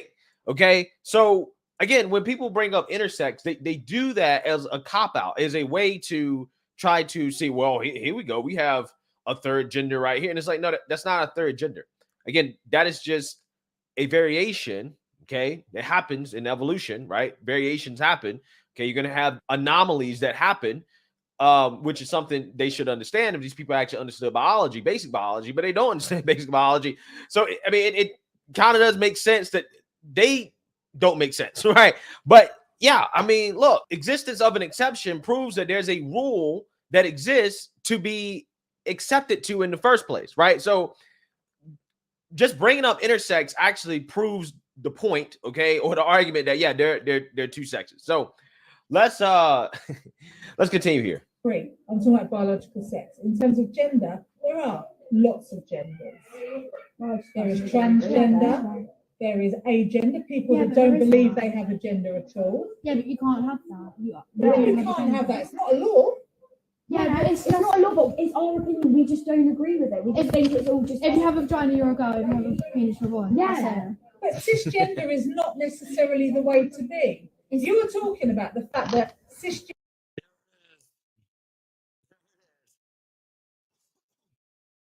Where do they get off using that word, man? What does it even mean? What does it even mean? Is it initials or something? Somebody tell me what that means, please. I don't understand what this means. Where do they come from? And where do they get off thinking that they can just like categorize us with this word, right? Like they have to define see, again, we're trying to win reality here. They're trying to win it, right? Every day is a fight for reality. That's part of like where the idea of this channel comes from. Every day is a fight for reality. And we want to be winning reality, not losing it, right? But right now, when you see stuff like this woman in there talking this trash, right, to kids, listen, look where this goes to, by the way. It goes right back to where the other one went to. But they're trying to spread these words and normalize these words that don't exist, right? They make up a word, someone throws it in on a wiki page or like, you know, and suddenly we're supposed to start using it? No. Gender is the norm. That you identify with the gender, that with the sexual order that you're born with, or you're with. That's basically what you're saying. Yeah. Okay, what did she just say? She said, you identify with the gender of the organ that you were born with, or you're weird. Do you identify with the gender of the organ that you're born with? She just admitted that gender is based on the organs. That you're born with, or you're with. That's basically what you're saying. Which is really despicable. All right, so then she belittles them for having an opinion that is different from hers. It's despicable that you would do things in the way they've always been done, and we've always known them and that are factually correct. It's despicable. You should listen to me. You're a condescending overlord here at Rye College, which is just a high school, really. Or actually, it's a junior high school, I think. I mean, she has such a problem with these kids having an opinion that's outside of what is approved by, you know, the woke powers that be. Again, if you had people that said that, look, if you don't believe in, you know, 1,000 different genders, then you're weird, right? If you have people that say that, I guarantee you these people wouldn't say, oh, that's a despicable thing to say, because they agree with that statement, right? If they agree with your ideology, they're not going to say that it's despicable when you say that, hey, other people that don't agree with you, you know, are crazy, right? But again, if it happens the other way around, though, where you have people that say, hey, you know what? I don't necessarily believe in this woke ideology. People that do are crazy. That's hate and bigotry. Okay? You see the double standard here? If I called my mum right now, my mum would be on my side. If I called my mum, she'd say. Well, that's very sad as well, then. How is it? Loads of people agree with that. There's only a small majority of people who actually think that. And why do you think we have so many problems in the world with homophobia? Yeah, but because that's of not people homophobia, that's gender. Yeah. Boom, just nailed her again, man. Nailed her again, dude. This woman is just a frantic mess, and she does not understand what's going on in this world. She's got all of her terminology mixed up. She's fighting for one outcome, right? Which is her way of making sure that these groups are seen the way she wants people to see them, and that everybody has to deal with it, and everybody has to have it in their face, right? And you're not allowed to have any other opinions but hers. Lesbians and gay people. Same. I've got nothing against them. But gender there is a link between it, and you're saying that people can't change. No, they who want can't. to be. They can't. Unless you You're get a so penis wrong. attached. No, I'm not. You're confusing sex and gender. No, I'm not. Though, because yes, if you have a you are. vagina, you're a girl. If you have a penis, you're a boy. Yeah, you can't have a vagina and be a girl. But then Gender Unless you get it's separate, even then, Gender because is you've got about those genes. how you identity. I How just you don't agree with identify. it. Yeah, It's just not fine. an opinion Yes, that it we're is. expressing in Yes, this it school. is. No, it's not. And if you don't like it, you need to go to a different school. Wow. So There you go. Okay, so anger, right? Remember the stages? We talk about the stages people go through, and when they're talking about their belief systems, right? And they're having a conflict about their belief systems, or having a conversation or a debate about it with somebody else, right? They got to start out that denial phase. If they're on the side that is doesn't have the facts, or doesn't have it doesn't have the truth, right? Eventually, all this rhetoric she's using wears out, because as you can see, this young lady is beating it down with simple logic, right? Simple logic. So she's now in the denial. She's been in the denial phase, right? Now she's going to quickly move to anger, right? So the next phase is anger. So the anger hopefully will resolve the situation and allow her to go back into denial, which I'm sure this is what happens. I'm reporting you to Miss Willis. Wow. You need to have a proper educational conversation. AKA, you need to be re-educated. Re-educated. We don't need no education. So this is another brick in the wall going on right here, right? It's like, I think of a good one for that in a second, man. I was hoping I'd be a little quicker on that one, but yeah, this is the new it's truly it's the new Pink Floyd album, Matt, right? Another brick in the rainbow wall or something. It's somebody remake that song and update it, man. Let's go. You need to be brainwashed. You need to be reprogrammed. Okay, you're not going along with the agenda here, right? You're not going along with the woke powers that be. So you have to be re-educated. You've been educated wrong, even though these kids are more factually correct than this woman. Sure is. Hey, and sure is. And hey, over there on Rumble, thank you for being here. If you wouldn't mind, hit that thumbs up for me. And if you're over here on the YouTube side, if you give me a like, I'd really appreciate it. It helps the algorithm and all that other stuff. You know how it goes. So anyways, here we go. Here we come back to the modern day Pink Floyd album here. Facts don't matter, right? They're not going along with the narrative. Amazing. About equality, diversity, and inclusion, because I'm not having that expressed in my lesson. When I'm teaching you about you can be who you want to be. I mean, why are you teaching it in the first place? You shouldn't be teaching it at all. The fact that you're teaching it is why this conversation is happening. These are the exact type of conversations that parents don't want in school, and this is why parents say we shouldn't have these type of conversations in school. Therefore, students can't get triggered because they're not having a conversation with the teacher, and teachers can't get triggered because they're not having a conversation with the students.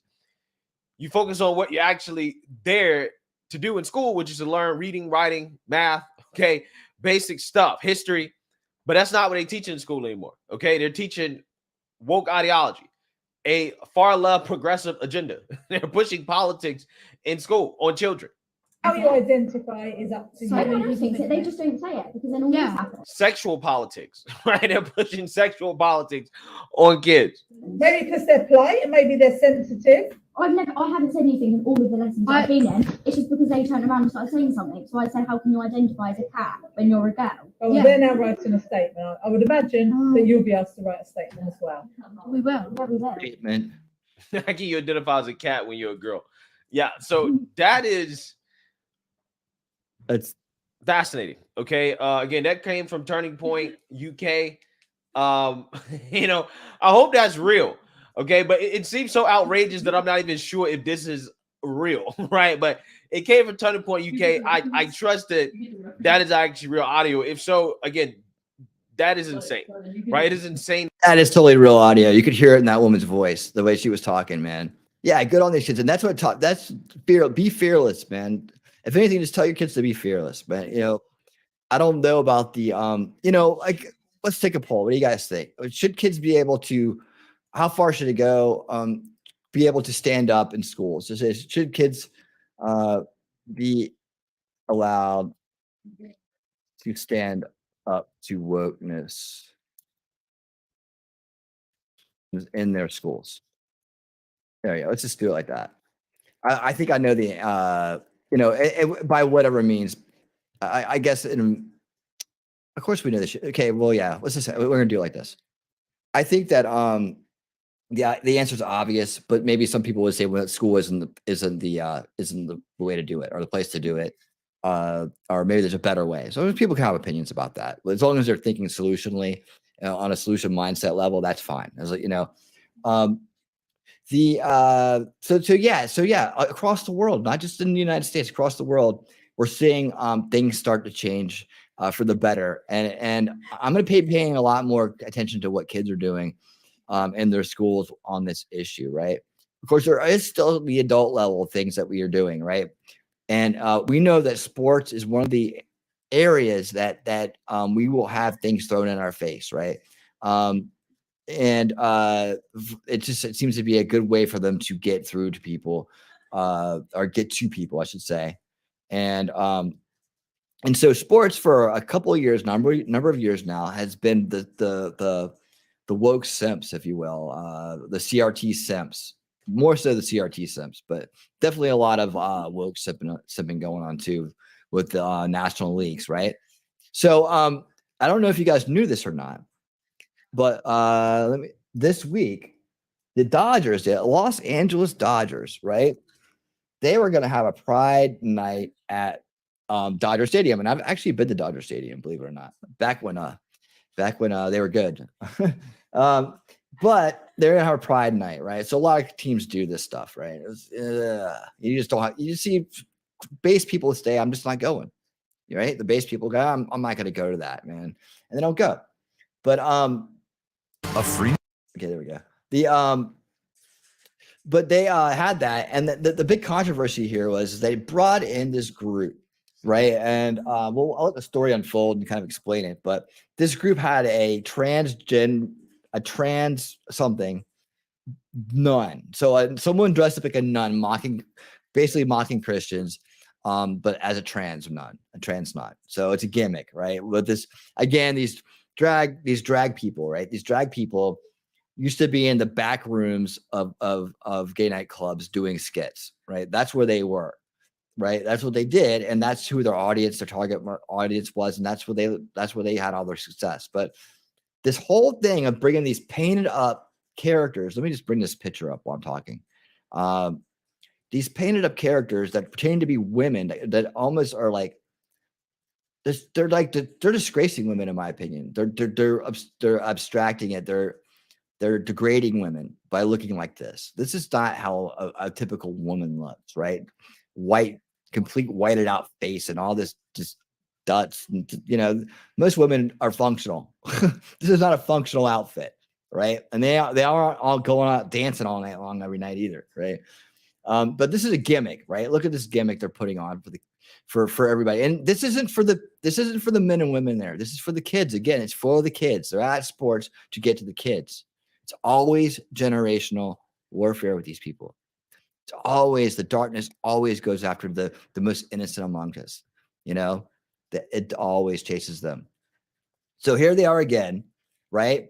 Putting on a big show, and they had gotten canceled. Like they said don't come, and they said come back, right? Well, I want you to show you how well this went off. This is part of the backlash, Pride backlash topic, right? I want you to see how well this went over at Dodger Stadium. This is in California, so say what you will about California. We may be seeing a little shift there as well. Like this, honored, awarded, celebrated, there is no equality in mocking women religious, no tolerance in hate, no pride in anti-Catholic bigotry. Mocking Christians is not the Dodger way. Several days later. Perpetual indulgence for their outstanding service to the LGBTQ+ community. Outstanding service in the LGBTQ community. What the hell does that mean? What the hell does that mean? What are they doing? What's the outstanding service? Going to libraries and dancing in front of children? I don't get what are these people thinking? And how does this guy stand there with all the tradition of this team and all the money of the state that's put into this team? How does he stand there and say something like that? Does he even know what he's talking about? Does he even know what that service is? That's the first thing I ask him. What are they doing? Like, what service are you talking about? And you see how well it's going over. Sister Unity and Sister Lydia.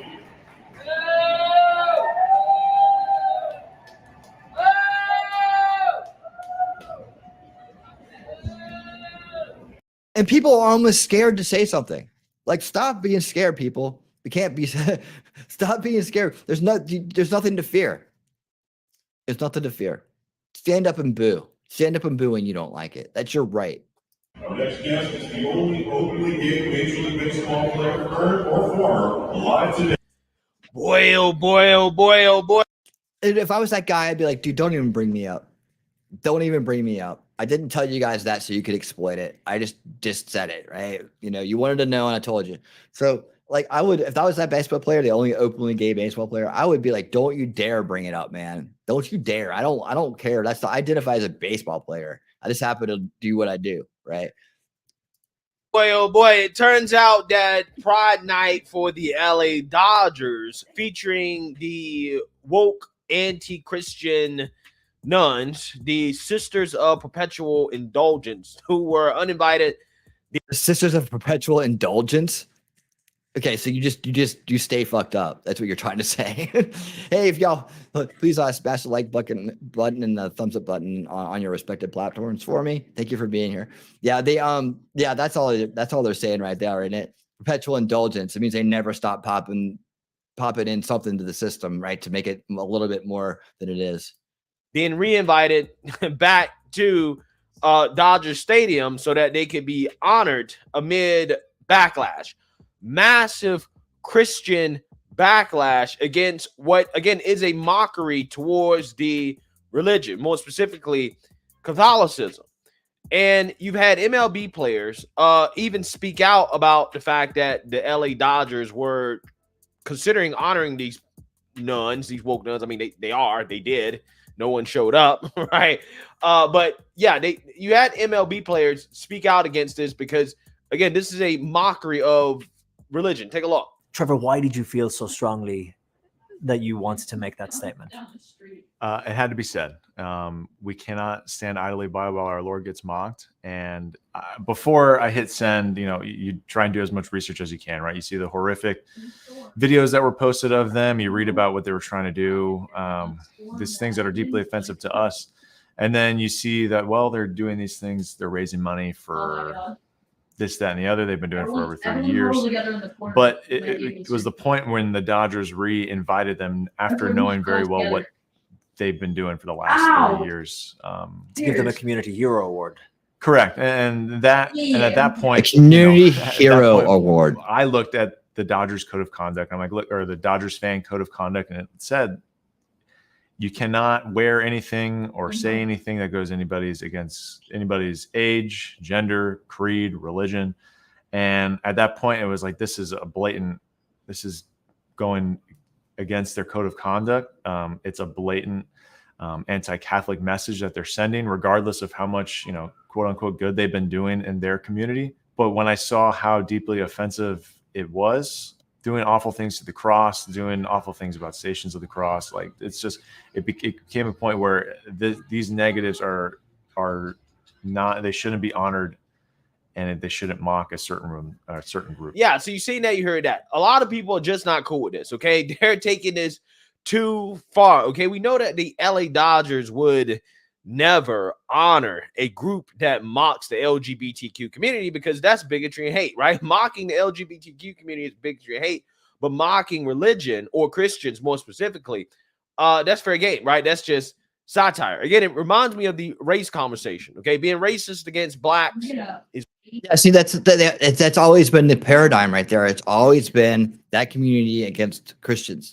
And I'm just pointing this out, and that they've been put against each other. And the average person who's part of either group really don't want to fight with the other one, right? And it's just the radicals on either side. It's the Westminster Baptist Church people. It's the hardcore LGBTQ trans activist people, right? That are stirring the pot here and making it seem that way. Like there's this natural fight against these two groups, when all in all, at the end of the day, they just want to be left alone to live their lives. Is racist. Being racist against whites is just social justice. Okay. Again, it's just amazing how this works. Okay. We are truly living in an upside down world.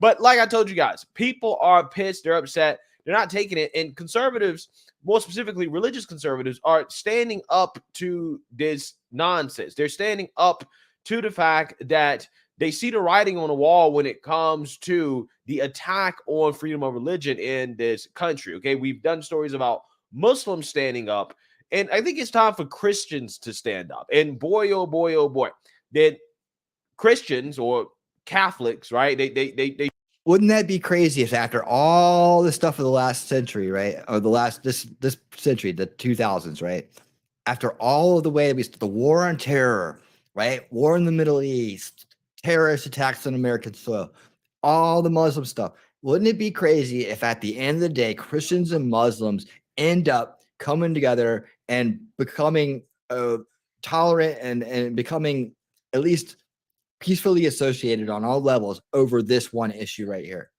right? Wouldn't it be amazing to see that happen? They showed out at this protest. Okay, they want to call it a prayer, not a protest, but they showed out at Dodger Stadium to push back against this group of woke nuns being honored. And boy, I'm telling you, they showed out in the thousands. Probably more people at the protest than the stadium. But before we get in there, I just want to let you guys know, if you like my channel, you want to support my channel, you can check out my new merch. For example, my signature racist mug, which is a... You see the size of this protest. This is what the grown-ups are doing, right? Off using discount code TEAMBCP. So without further ado, roll the clip. All right. We begin with the large protest outside Dodger Stadium over the decision to honor a controversial group of Pride Night. Hundreds of people making their voices heard even before the first pitch. Eyewitness News reporter Michelle Fisher live outside Dodger Stadium with more on what has some Catholics so upset. Michelle? Well, there are thousands, a few thousand people here for this demonstration, a protest. One person telling us, though, it is more like a prayer service or a prayer vigil because they do come with a peaceful message, but they are making their message and their voices heard loud and clear. I'm going to actually step a bit out of the way so you can see what's going on behind me. This is Stadium Way, so a lot of people that are making their way to tonight's Pride events will have to pass this protest on their way to the stadium. They actually, this group, getting ready to march to the stadium right now around 5 o'clock. They tell me they'll be walking up the street to the stadium, carrying their signs and voicing their message. We also want to take Look at that. There's more people outside than inside. 100%. Easily.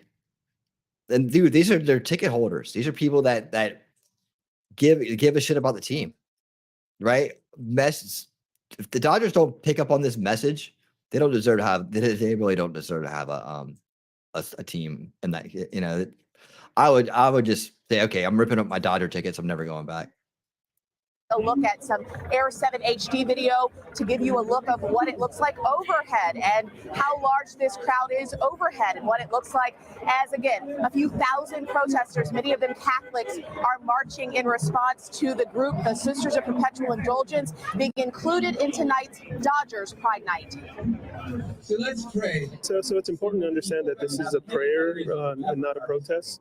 We're basically praying for the so-called nuns. This group of a few thousand demonstrators is being vocal tonight about their issues with the Sisters of Perpetual Indulgence and the group's inclusion in Dodgers Pride Night. We should be tolerant of everybody. Likewise, they should be tolerant of our faith and our feelings.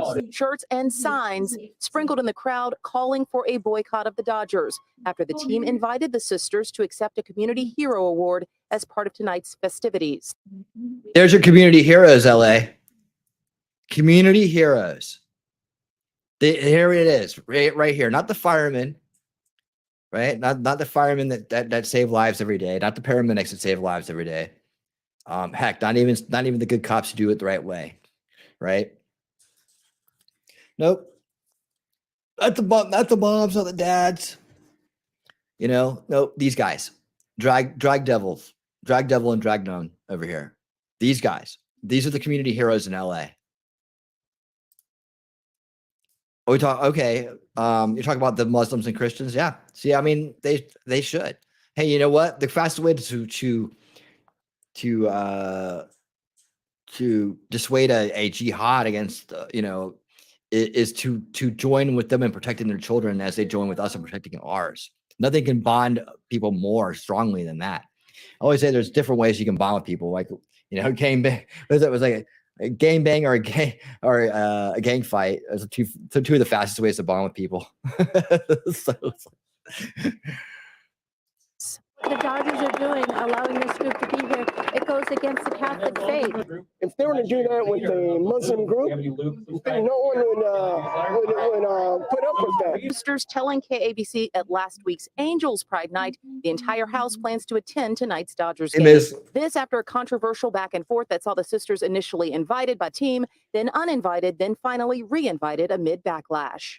Inside the stadium, Dodgers manager. Okay, so you think the backlash looked anything like that prayer protest thing that was out front? I mean, what was the backlash they got?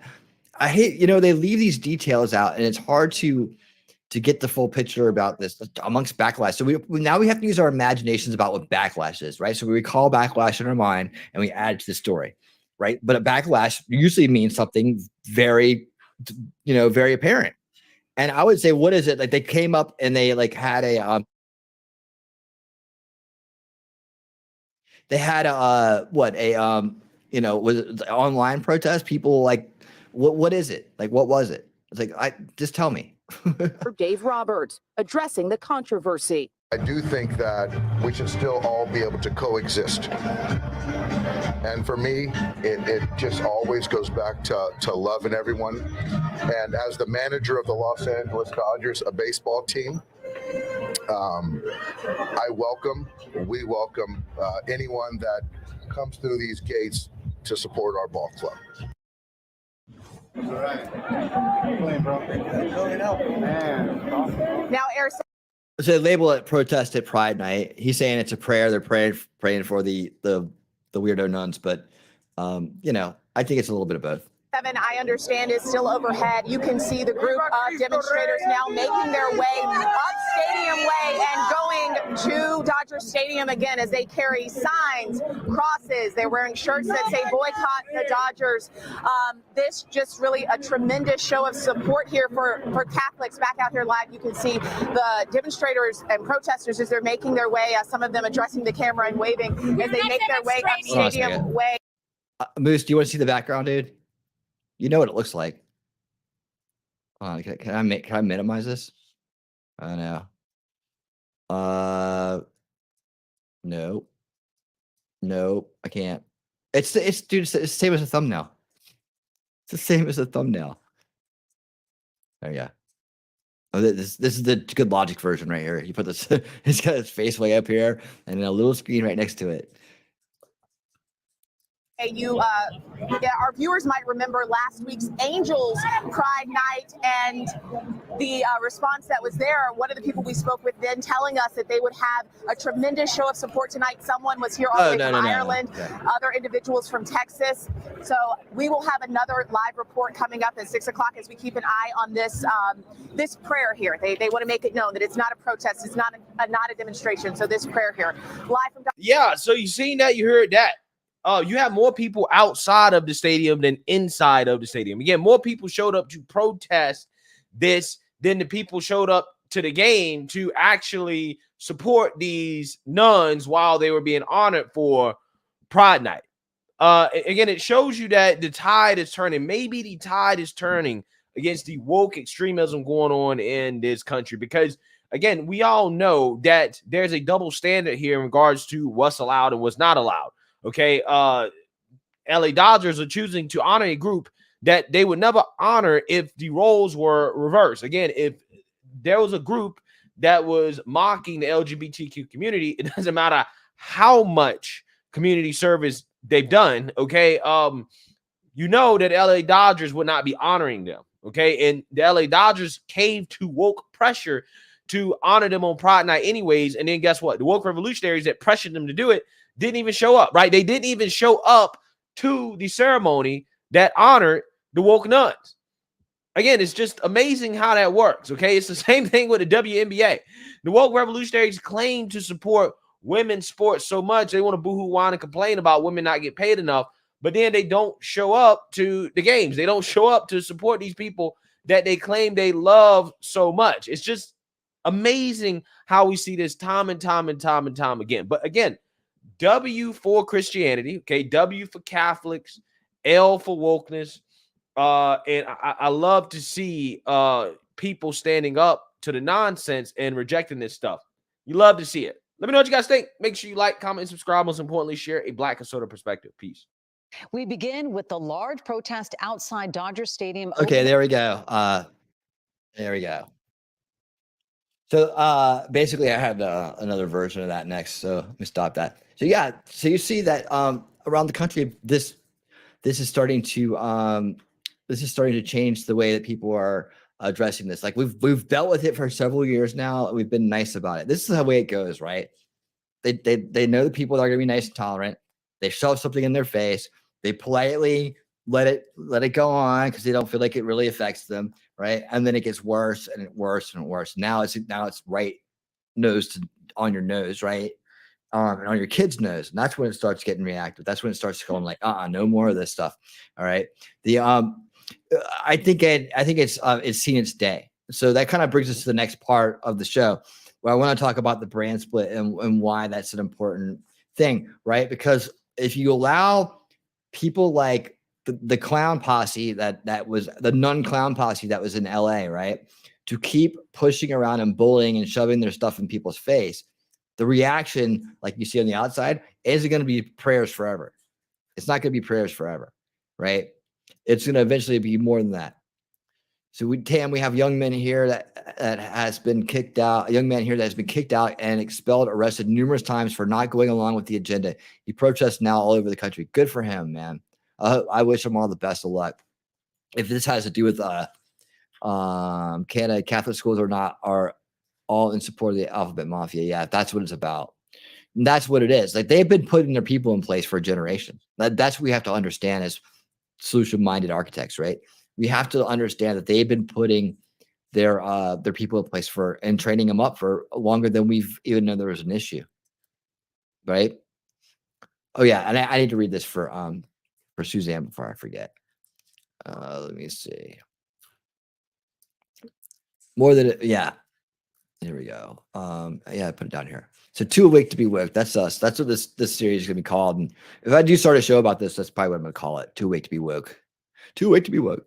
Okay. How can I do this? Let me do is that gonna show?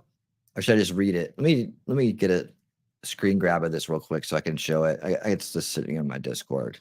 By the way, this is in my Discord as well. But I want to talk about June 21st in St. Louis, Missouri. Real quick, there's going to be a Gays Against Groomer deal going on. And let's see. Let's save that there. I'm just opening it over here. All right, let's see. I think I can do this. Slides, no. I don't really need a video file, but I need a audio. I need just a picture. Hold on. I don't use this very much to do this. So see slides. No, I don't have slides. All right. It must be this. All right, let me go up one. Okay, got it. I think I do. I don't. Hold on. How did I do this before? Okay, fine. Let's just do this.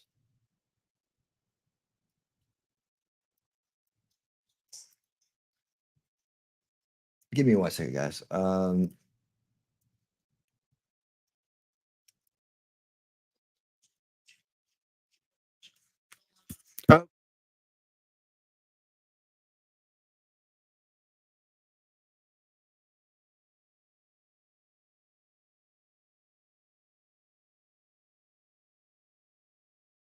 All right, sorry guys. Let me get something up here.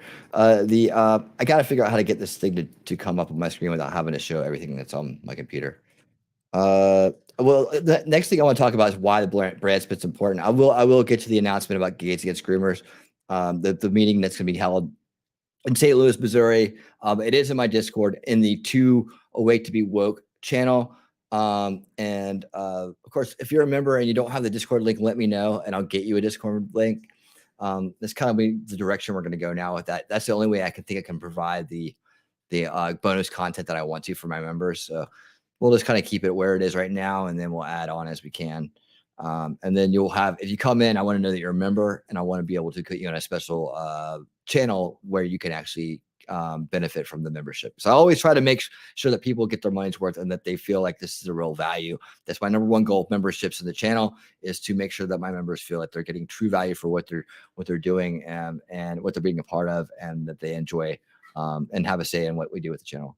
So anyways, I want to talk about the brand split because there is internal fighting. Now, the thing about a broken coalition, right? Broken coalitions are groups of people who don't necessarily have anything in common, but have a common perceived enemy, I guess, or a common agenda in the end that's basically just counter the other agenda or another group.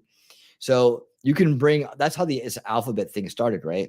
Well, lesbians and gays, right? They have a similar, they have at least more in common than anybody else, right? Because they both live in alternative lifestyles with same-sex couples, right? That's pretty easy to figure out. But then you start tacking on the other ones, right? And I'm going to go through those real quick before I show this next video. But I just want to say this, and I say this to people all the time. People who call themselves bi, they know that I feel this way, and it's not an insult in my mind, but to say that it's not a lifestyle, right? I want to say, if you want to call bi a lifestyle, then go ahead and call it polyamory and change the B to P, right? But when you talk about lifestyles, not sexuality, not fetishes, not kinks, whatever you want to call it, right? But when you're trying not to confuse the issue, like the alphabet mafia has, and how they've added this plus Q stuff and everything, this T plus Q stuff, and everything's going awry for the decent ones. That's what I'm talking about. And that's what I'm talking about, the brand split. The L and the G need to go away from these other people. They need to leave. They need to go get their own groups or back into their own groups where they feel comfortable. And the L's are already considering this. They are already considering this on a major level, to the point where they feel like they've been overrun by these transposers and these trans activists, and they just don't want to be a part of it anymore. And this next piece right here is really going to highlight this. I'm going to kind of skip through some of the early rhetoric. This is a guy I just found. His name is Ruined Leon, right? Ruined Leon seems like a pretty base dude. Young man, he's got a Pac-Man jersey on. Let me pull him up. He's got a Pac-Man hoodie on, man. I dig it. I dig in the Pac-Man hoodie.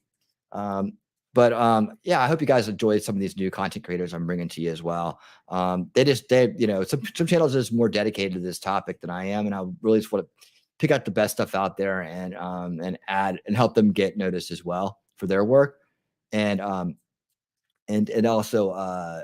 also help you guys get the content as well, get the stories they're putting out as well. You might not see some of these. So anyways, here we go. Trans activists vandalized a lesbian bar because lesbians weren't interested in dating transgenders. I have to say this before I really get into this video. I don't really hate trans people. I do, however, hate trans activists because I put them in the same category as other marginalized groups activists. A bunch of people reacting to something, getting offended, demanding something they don't deserve. And if you don't give them that, you're the ism, the is, the phobic that wants to see all marginalized people eradicated from the face of the earth, when we all know that's not true. You haven't. Hold on, let me address this real quick. Let me address this. I understand what they are.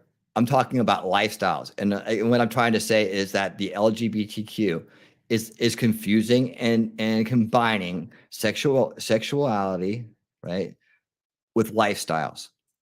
There is no such thing as a bisexual lifestyle. Like, you're not, unless you're living in polyamory, right? You have a male and a female in the house with you. Lifestyles, living. You're living a straight lifestyle right now because you have children in the house and you're dating men, right? You're gonna date women, but then when the woman moves in, you're not living a straight lifestyle anymore as far as that goes, right? You're living with the same sex person, right? That's what I mean. Like, the way it started, and I'm going to the roots of the pride, the whole pride thing, the roots of the back when they were actually fighting for, to not be harmed, or, to actually, when they had us, there was something to fight for, right? That's what it was about. It was about the different lifestyles, and they brought the lifestyle thing, and they brought the alternative lifestyle thing in there, right? It's how you're living every day. That's what I'm talking about. Not about what you do. You've been married a couple times or had long-term relationships, been married once, whatever. You tend to lean towards that side of it. At the end of the day, you told me that you're going to choose the guy over the girl, right? So we kind of know where that goes. So what would be anything less than having one of each at the same time living with you as a lifestyle, which would be polyamory, right? Then that's what I mean. And I think that that gives it includes a lot of people that doesn't need to be included in that. Just because you have a fetish doesn't mean that it's your lifestyle, right? I guess furries have they have to walk around all the time like that. They have to live in a house full of it. Everything would have to be that way. It's like you take your costume off, you take your mask off or whatever, and you just live a normal lifestyle. That's your lifestyle. That's not your sexuality. It's not your kink. That's the way I look at it, at least. I may be wrong, just my opinion, but that's the way I look at it. And I think that that's a clearer way to understand it in terms of one marriage, damn it, not 10. All right. No, I think it's a clear way to understand it and to kind of debunk the whole, like a lot of the stuff that goes on in the alphabet community, like the way they try to include it, the way they try to get into locker rooms, the way they try to do all this other stuff. A lot of that is just from the fallacies they create, right? And so let's be clear about what this organization is, right? Is it an organization of lifestyles or an organization of sexualities? Which one is it? You know, which one is it? They started out as a lifestyle, it didn't have anything to do with sex. It had to do with lifestyle. And that's what the old schoolers will tell you, that we're in it way back, what it was about. There's plenty of them around here to talk to you about that stuff, right? I've had plenty of these conversations with people. I've played music with tons of lesbians. They love guitars and they love guitar players. So, I mean, I've had a lot of these late night conversations already with people that are actually really in it. And they tend to agree with me. There's a few that get offended just by nature, but the you know, they eventually like, you know, I might not agree with you, but at least you make sense. You don't seem to be out to get anybody. I'm not. I really think that the brand split will save these groups a lot of pain and a lot of suffering and a lot of taking steps backwards into the amount of understanding and tolerance and trust they've gotten over the course of my lifetime, right? I think that this is harmful for them, and that a brand split would save them. Get away from the fetishes, you know, get back to, if anything, let's just define it that way. Lifestyles go this way, fetishes go that way, right? So wherever you think you fit in, you just go there, right? And then they can sort it out. They need to learn how to police their own too, and who's speaking for them, and decide when someone's speaking for them that they don't want to speak for them, they need to step up and say no, you know, and then have someone that can step up for them and say no, right? Because they've been bullied too. They have been bullied too.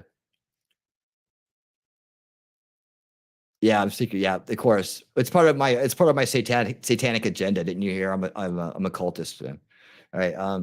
Here we go. Obvious criticism when you see a group of people doing something stupid based on a lack of information, and you want to criticize them, you want to give them genuine critique, and all they want to do is scream and shout because obviously that's the only thing they know how to do.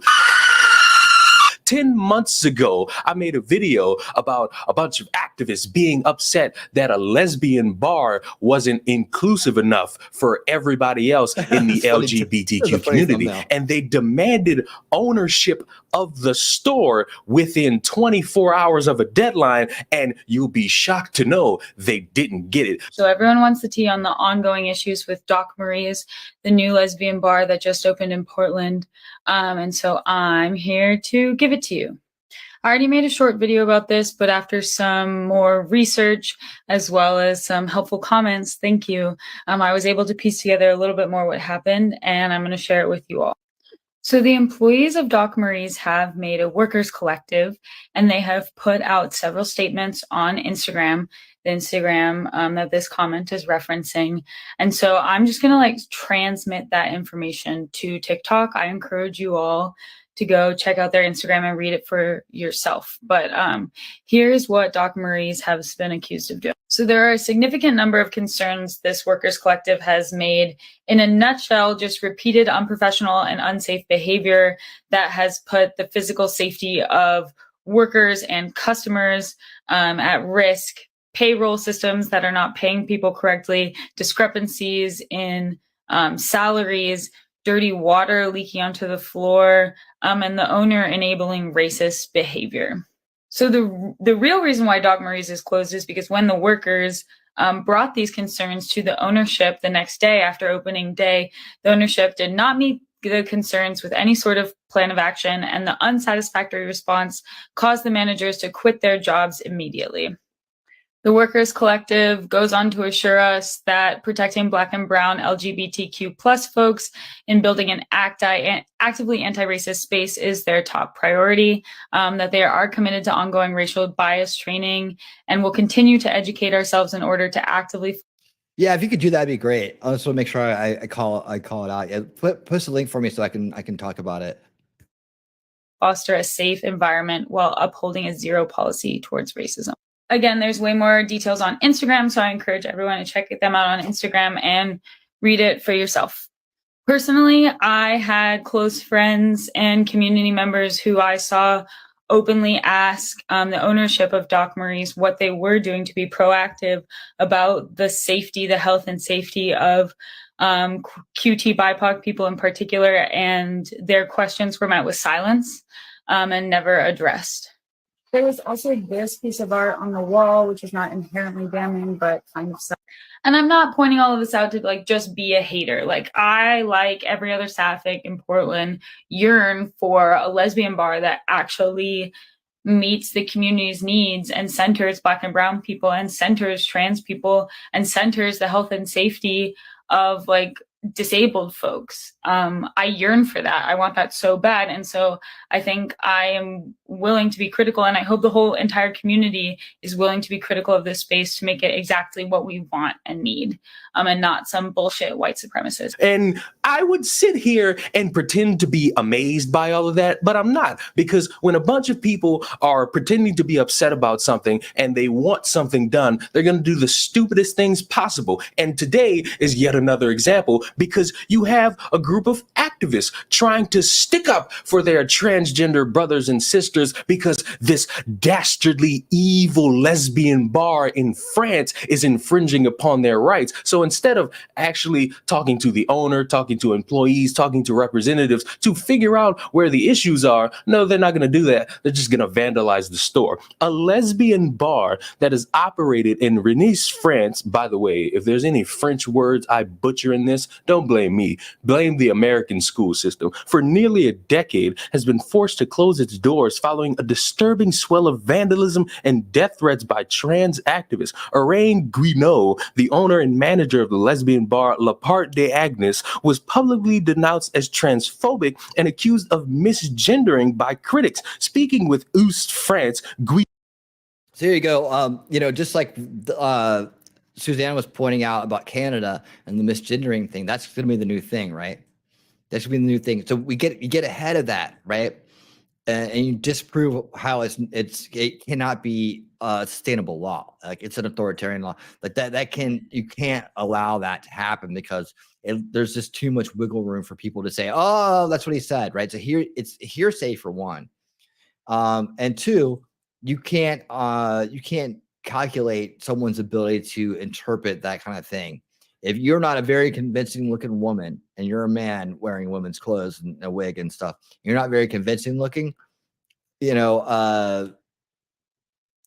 may think that you're just like costuming out, right? Or maybe it's the other way around. It's like you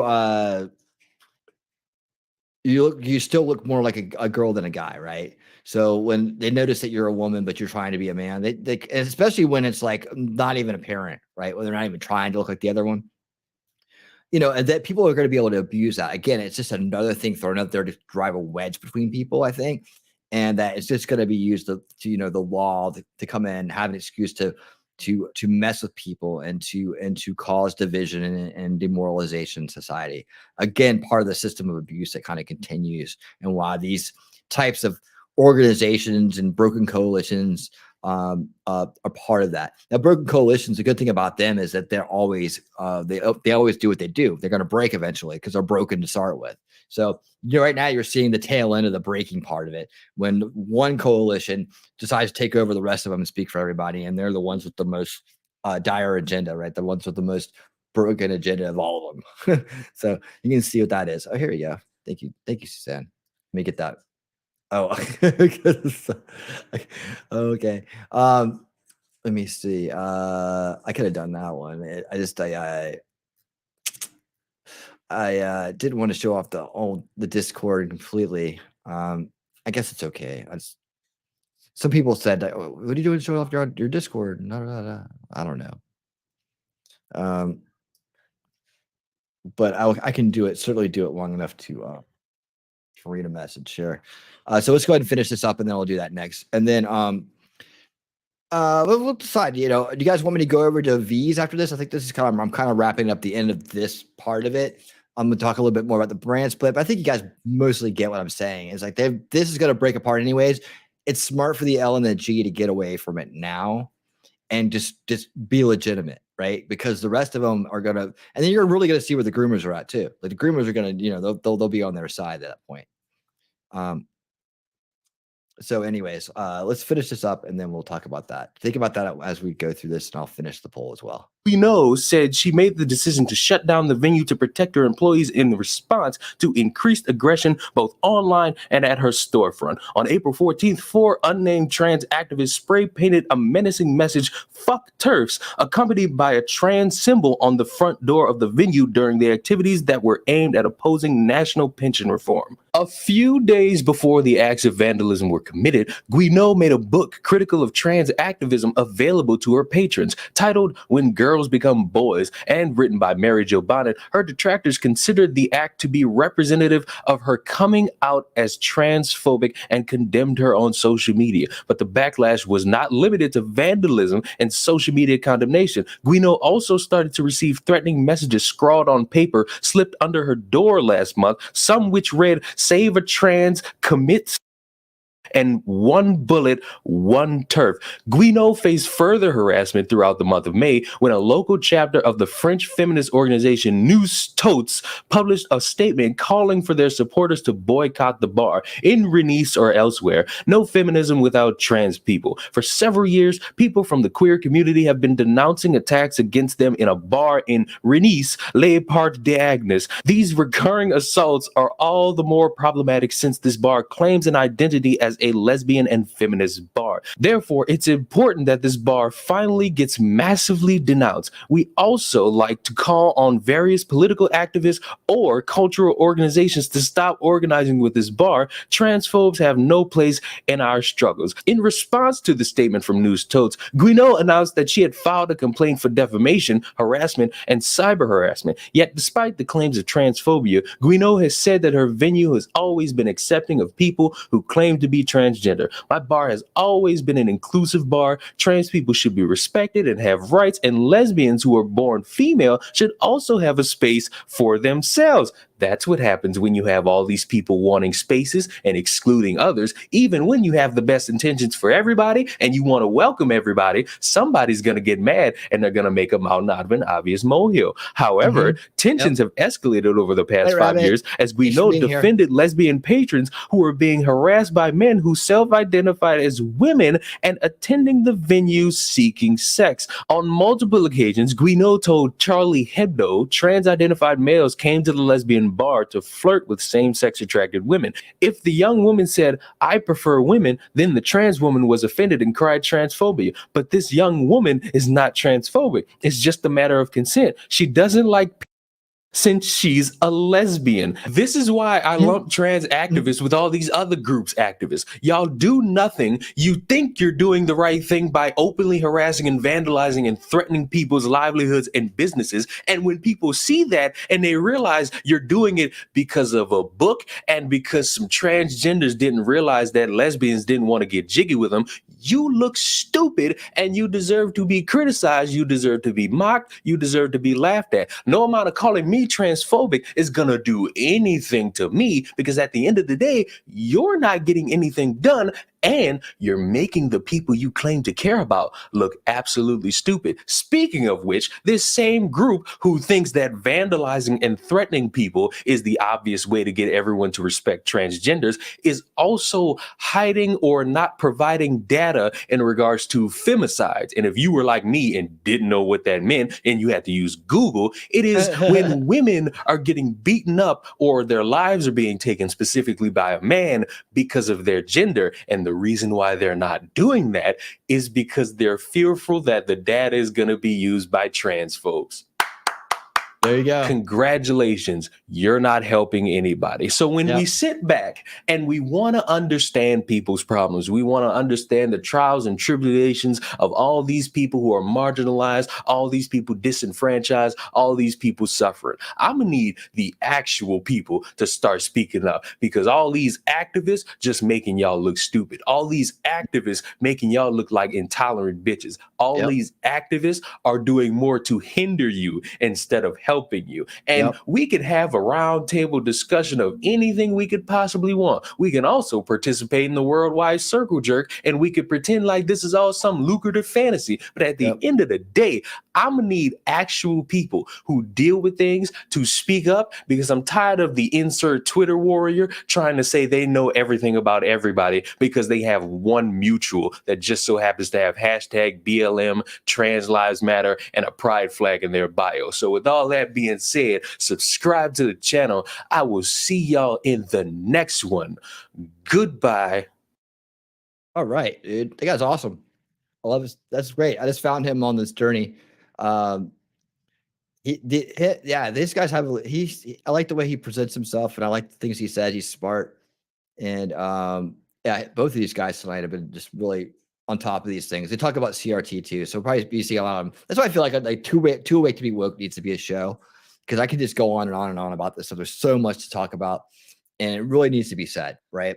So from our perspective, we're learning about these things to be solution minded and understand where they came from, and understanding how to prevent them in the future from continuing, how to stop the enablement of them, right? Okay, so I got a couple. Let's go back to the votes. We got about, let's see, let me see. We got things are kind of like it's kind of wild. It's a wild Saturday night. It's been like a roller coaster. Like the people pick up and then they kind of drop off. They pick up and they drop off. It probably makes me wonder what people are liking and not liking, or if it's just there's a lot going on. Of course, YouTube did the right away took away 2 subscribers. I don't know if that was just because of the topic or because of me, but nothing like starting off a stream with minus 2 subscribers. And hey, if we keep this up, I'm going to be below 4,400 here in about 8. So I don't really want to go below 4,500, man. It's like that was hard enough to get to 4,500, and then we were almost to 4,600, and then this big thing happened, this big long thing happened, and I've literally lost 88. I've lost, as of today, 80 subs in the last couple months, and almost none of them are coming from my videos, like barely any. Like I expect to offend somebody eventually and have them leave, but literally I've lost 80 subs in the last 2 or 3 months, just from the YouTube drain that's happening. So hey, I really need everybody's help out there to help spread the word for the show, get people interested in it, and just say, hey, it's a cool place. There's some good shows. I like this one the best. I like that show the best. I like them all. I like none of them, whatever. But I like to see that number start to go up. I remember there was a time when I used to watch the count increase. Now it's like I've been watching it decrease almost comically. Now I realize there's probably a lot of people that are subscribed to me from earlier stuff that aren't interested in what's going on now. I don't know. Maybe they're not live stream oriented. That could be too. But it's one of those things. So I'd hate to go below 4,500, but if that's what's going to happen, that's what will happen. But let's hope we get with the new optimization of the channel, we get another big push, right? And things go up, because I think we're starting to hit a stride on some of the shows. We're starting to really find our identity in that. And in that, I want to keep that momentum going forward, because I think what we're doing here is unique. A lot of times you're not going to find information about some of these topics, some of the things I cover, like anywhere else, some of the analysis I do. All right, so I'm right now I'm trying to pull up the screen, a window. There we go. Let's do it like this. Share. We're all clear. Share. All right, here we go. So I want to bring this up, and Suzanne wants me to make sure I talk about this tonight. June 24th, St. Louis, Missouri. Watch Rainbow Rebellion. Okay, time and location: June 24th, 10:30 a.m. St. Louis, Missouri. And about this event, Gays Against Groomers in Missouri is teaming up with Scott Nugent's Rainbow Rebellion for a counter protest against St. Louis's Pride Fest to show that we no longer allow the alphabet mob to push this agenda on children. We'll meet at 10:30 a.m., location to be determined, and head over to stand our ground together. We are all welcome. All are welcome to unite against the war on children. There is a zero tolerance policy for any form of violence. So a nonviolent gathering, counter protest against the St. Louis Pride Fest to show. Okay. And Talking Trash, thank you so much for the $10. She wants me to stay here and dance. Enjoy watching. I would like other people to. Yeah. That's true too. Everybody makes good points. I did put a poll out there, but 75% right now, with 4 votes out there, are saying yes to going over to V's and continuing the topic with him. I don't even know if that means I go on with him at this point, but maybe. He did offer me a link earlier, so he might still be good with that. I don't want to, if he's got a groove going on, I don't want to, disrupt his groove or anything like that. Coming in, swinging in on a vine. But we'll see. If anything, I will just redirect over there and watch it together. But I got, I just got some more lighthearted stuff tonight. 2 really bigger shows are going to be the unveiling reality show. I think it's going to be an unveiling reality show that's going to be the UFO show, where I have the big special guest on. And at least to me, it's big. It's probably just because it's legacy. Kind of like Yana, everyone was big to me. Everybody's like, who's this guy? To me, it was a big deal because it just brought me back to the day, right? Kind of same with this one, although she's much better to look at than Jan.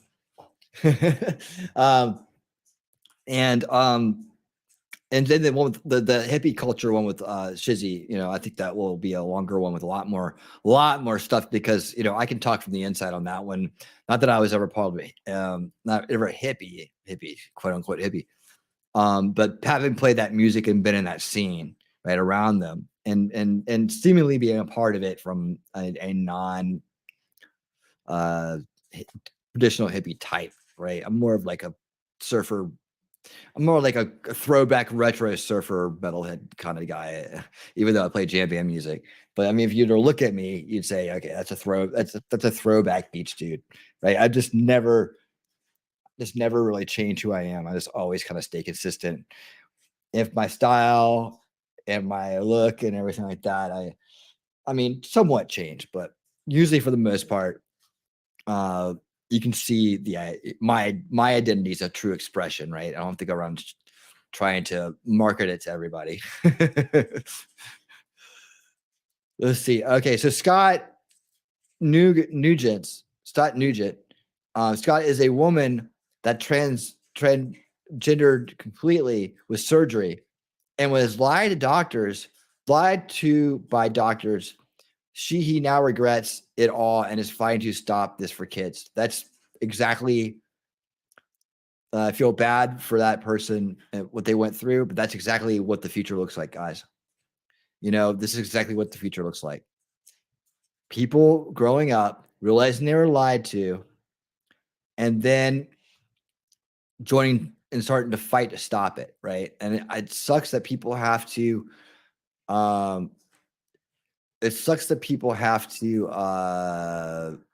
have to go through this type of pain for all of us. It really, that anyone has to suffer a day for this to be drilled home to make someone else realize that how dire this thing is, how unfair it is to people, especially kids. And Scott may go on to do some amazing work in this area, in terms of helping people that have been in their situation, right? And it helping them to either find legal help or get emotional or mental help, to find purpose in their life when they feel like the purpose has been taken away. And that's the real tragedy of all of this that's going on, is that it robs people of their life, their quality of life. Some people, I guess, really thrive in it and become part of it. And I guess their next stop is to get more people to do it. Right. I don't know. It seems to be, I do know one person who is a friend of mine's cousin, who's like this 6'4" tranny, right? Used to be a guy, now a girl. And it's been that way for a long time. So they're pretty open-minded about the whole thing. And man, that's the story about the story about it's funny because I mean, okay, not really, kind of passable, but not really passable if you really were to look for a while. But I'd been doing this long enough that somewhat passable. Definitely had that activist kind of little comments here and there led me to believe there's a little bit of activist side to it, or at least a little bit of ignorance going on. But this is a person who predates the whole movement, who had done this a long time ago. So people like that don't seem to be trying to make as much noise as the people who haven't actually committed to it yet, right? So you get on the other side of it. The loudest people are the ones with the least experience, it seems like, in this area. As time goes on, it's going to escalate, but really the future does look like what Scott's doing here, and that, kids waking up and they're either going to get really angry and they're going to fight one way or another. Like some of the other ones that feel like they've lost even more, or depends on how it hits them and in what condition they're in when it hits them, could turn extremely psychotic. Like I see a scenario where somebody's going to, under the circumstances right here, the same circumstances, go and take it out on the people who did it to him. Like, I mean, does anybody doubt that several mass shooters, mass murderers are being groomed by circumstance, and probably before, in the time that the kids now grow up, right? There's going to be a few of them that lose it and go off on the people who did it to them. I mean, there's just no way that can't happen. Law of averages, and of course, what we've seen historically is like eventually someone's going to be hot-headed enough and strong enough to go in there and start messing people up for what they did to them. And the whole world's going to look at it like, oh my God, oh my God, oh my God. But I mean, a lot of us are going to be like, yep, you asked for it, because that's what this is going to lead to. Either they're going to do it to themselves, they're going to do it to others, or they're going to level out and start fighting it tooth and nail and try to prevent it. They're become part of solution culture as well. As I say, gays against groomers are part of solution culture. Like, we need their help. We need to be working with them on this. It's not about the orientation. It's about what the people are doing with this organization and how they're using it to mess with kids. I don't think it's naturally part of that lifestyle or that sexuality to do this. I could be naive, but I'm just going by all the years leading up to the last 5, all the years leading up to the last 5. I mean, before that, none of this shit, and from my viewpoint, was relative, or be talking about it, we were worrying about it. It all came flying in fast as possible. Now, CRT, that's been around a lot longer, and we don't recognize it as well, because there's the white guilt thing. There's the marginalization talk from the left, and the Marxists that have been driving that wedge in that community for so long, and setting this shit up for years. There's that, right? That's a whole nother topic. CRT, we're going to get to that. We're going to talk about that. I want to have more people on that are doing this stuff, right? I want to talk to Black conservative perspective. I want to talk to Ruined Leon, man. I want to talk to Brandon Tatum. I want to talk to people that are in this CRT angry. I mean, you notice how many Black men and Black people are in on this conversation right now, right? They're in on this conversation, and they because they know, they see it from they had the whole month, the African, what's it called? Black History Month. They had that whole month thrown on them, right? They didn't ask for that. Nobody asked for that. Had it all thrown on them. And now they feel, it makes them feel awkward. A lot of Black people do not like Black History Month. In fact, but I'm saying they are part of that solution. They're going to stand and be like, no. And then everybody's going to listen, right? They're going to stand up there and go like, no, cut the shit out. And it seems divisive, but honestly, it's going to bring this divisiveness. It's going to bring us back together in a way that we've never been in generations. It's going to bring us tighter and closer together than we've ever been, and give us more unity than we've ever had with whites and Blacks and together, and just parents in general too. All of us coming. Oh, Brandon? Suzanne knows everybody. She knows everybody, dude. she's man, I don't want to say that. Hold on. She's like the key master of the Matrix. I don't know. I'm trying to find a good role for you that's not the Oracle, but the yeah, man, it's like she knows everybody, man. She knows everybody. You guys be nice to Suzanne. She knows everybody.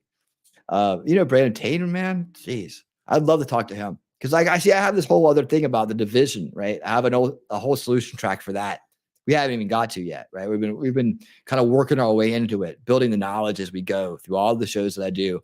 But the main show for that is Unveiling Reality. But then I talk about things on Saturday night too, right? And now we have Repairing History on Thursdays, which is going to take another aspect of that solution culture. That's really where, between that and if I do the Too Awake to Be Woke show, those two shows are where I want to be talking to these guys, right? That's where I want to be talking to these guys, because I really think that at the end of the day, it's going to take a concerted effort to between everybody to implement these solutions and then remove the enablement from the system, right? But part of that is realizing that we shouldn't be divided in the first place. Like whose fault is it we're divided? Where did it come from? What's this historical context? Thomas Sowell is part of that solution. His history, like his thought process and how to approach things and how to look at things realistically and be okay with them. And the example he set as a man in his life, and Brandon Tatum, like other people like that, role model leadership. And the Black community needs role model leadership out there, not Jesse Jackson, not the other guy, not Black BLM and all those people that are trying to get them in, out there hurting people, hurting themselves, throwing their future away. No. These are guys that are saying, men, so you stay home and raise those children, right? These are guys that are saying hard work pays off. And you said these are guys that are saying you're not victims. I'm not a victim. Don't you call me a victim. If you listen to what they're talking about along these lines, they are part of solution culture. They are giving the Black community, the young Black kids in the community, they're giving them a role model of what to look up to that isn't some kind of, half-cocked, activist with his fist in the air, hating everything that ain't like them. Basically what it comes down to, are trying to blame the whole world for their problems. Right? That isn't how it's going to work. Nothing's going to get done that way. Except for someone worse, it's going to sneak in behind the little conflict that's going on and just control both sides, which is what's going on now. Right? While we were asleep, wokeness and CRT took over our schools. While we were fighting over BS and baloney, it came in right behind us and went after our kids while we weren't looking. It's time to wake up, man. Time to wake up, take it on, because we can't allow that to continue, right? So I hope everybody who can will attend and do it peacefully, and be the example, right? Be the example. Meet some friends there. Tell them to thank you for being brave. Like this is real bravery to me for these guys, and not being brave to say you're gay. No, that ain't no bravery in that, right? No, but being brave enough to stand in front of people in your own community and go, this is not right. Because that takes more courage than anything else, as people will tell you. It really does. Standing up to the mob is the biggest bravery you can do in this world today, especially the online mob. Is the biggest sign of bravery you can show, the courage. So that's what we need to be doing. So that's why I want to do that. And I'd like to talk to these people because I think they are already doing great work. And, seeing it as one, how do we make the final step? How do we can we actually heal traditional, I'm going to call it traditional racism in this country? And that's the manufactured, that's the racism that came out of the origins of the country, right? Call it what you will. There's a big debate to be had about that, and we'll have that conversation later. I have my opinions on it, but yeah, I think there's a way to heal that when we realize that a lot of it was manufactured by the powers that be to divide us, or the ideological subversion of a foreign ideology trying to work its way and collapse our country through these communities, right? Through the weakest point, through the big the wound that's just a little bit scabbed over that you can just reopen, right? Throw some salt on that wound. Get people for generations at each other's throat. That's the kind of shit we got to stop, man. That's what I'm talking about here. And you listen to people like Brandon Tatum and a Black conservative perspective. I think he has his name up. I think his name's like Eric. I got to double check that. You listen to those guys, man, and you can see it. You can see that it's all, it's coming back around, right? You can see that there's hope and there's people that are out there trying to do something about things, right?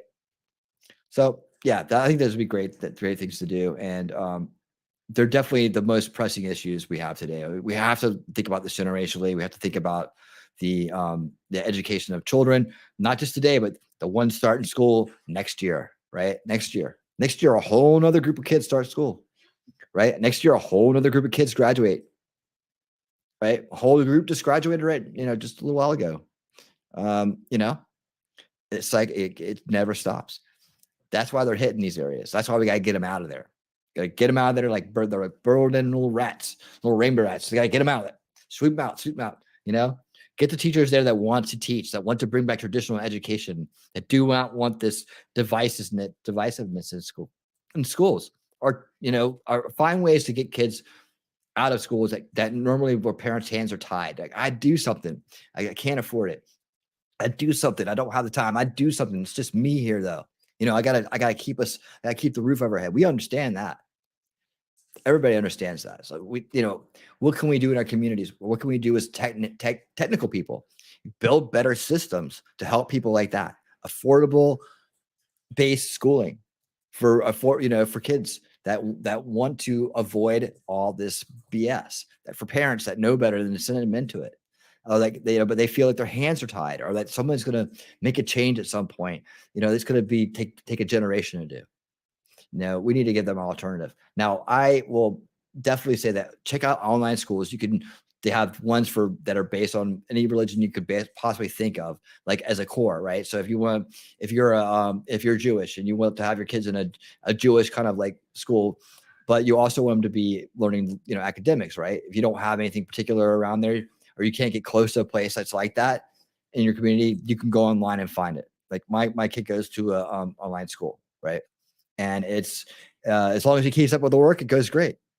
And he's learned just as much as anybody else. But he's not learning or subjected to Pride Month, which is what we were talking about earlier today. And he said that the kids are turning against it, like even from his age group. And they are coming after him, they are coming after him in different ways. He was telling me the other day, like he pulled one of his friends away from these furries, right? Like he didn't understand what furries were. He thought they were just funny, And he's like, no. You don't want to go near those guys. Get away from them right now. So, they're smart ones that are out there will be helping out along the way, Find neighborhoods and that homeschool and ask them to take on your child. I homeschool and I will be taking on 4 students next year with my boy. See, that's perfect. That's the way it goes, right? And believe me, if they go to Suzanne's house, they're gonna be learning. They're gonna be learning more than just that. They're probably learning how to build something too. We got shop class, you got reading, you got math, you got all the ones that used to be there again, right? They're gonna be learning more than just that, right? They're gonna be learning all kinds of skills over at Suzanne's house, and she's willing to take on 4 students. That makes it better too. That's great. That's how it should be.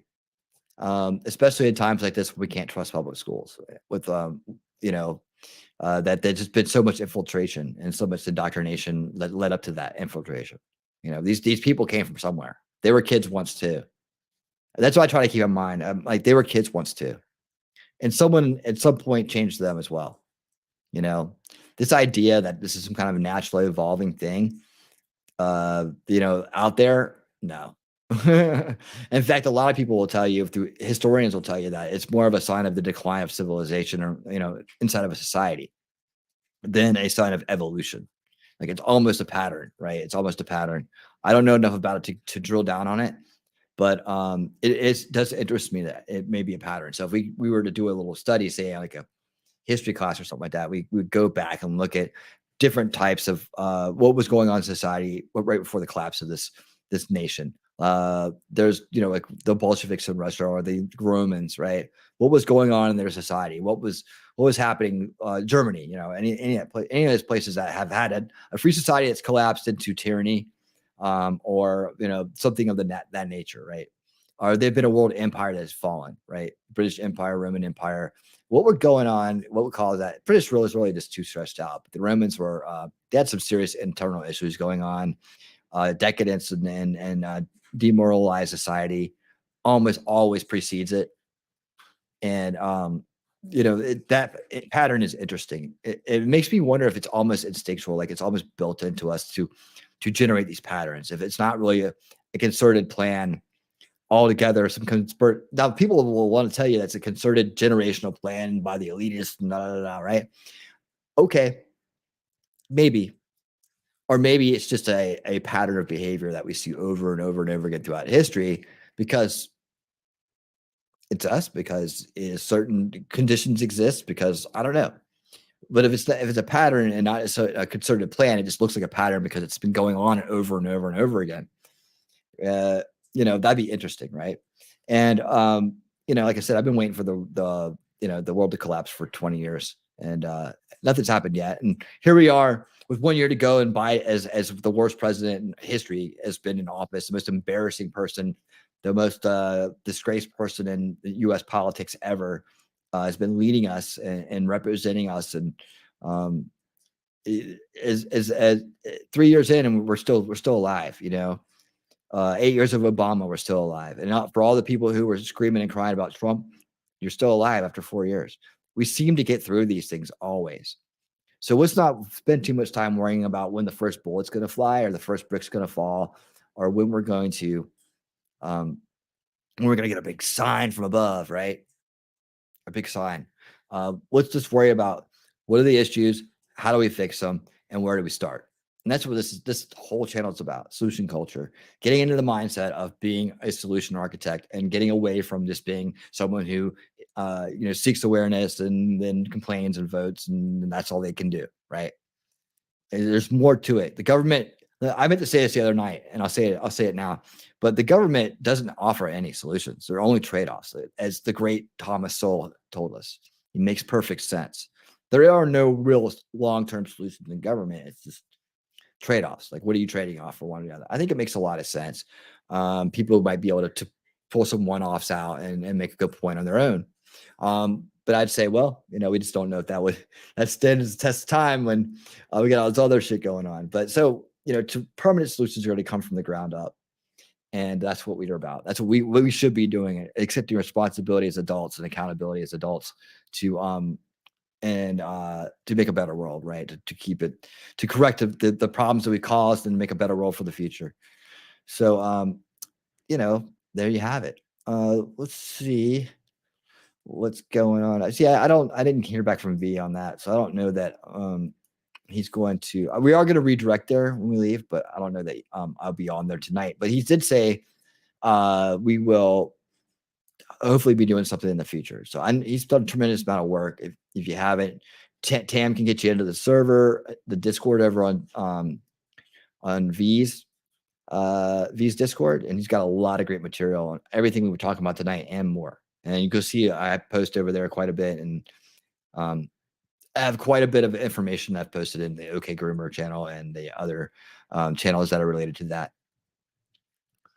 Like the Swami says, government for the people, by the people, but the people are retarded. Yeah. Odin's men. Never heard of them. See, exactly 100%. It's our job to teach kids how to live without us. They needed the knowledge of daily life and responsibility as well as academics. Absolutely. Absolutely.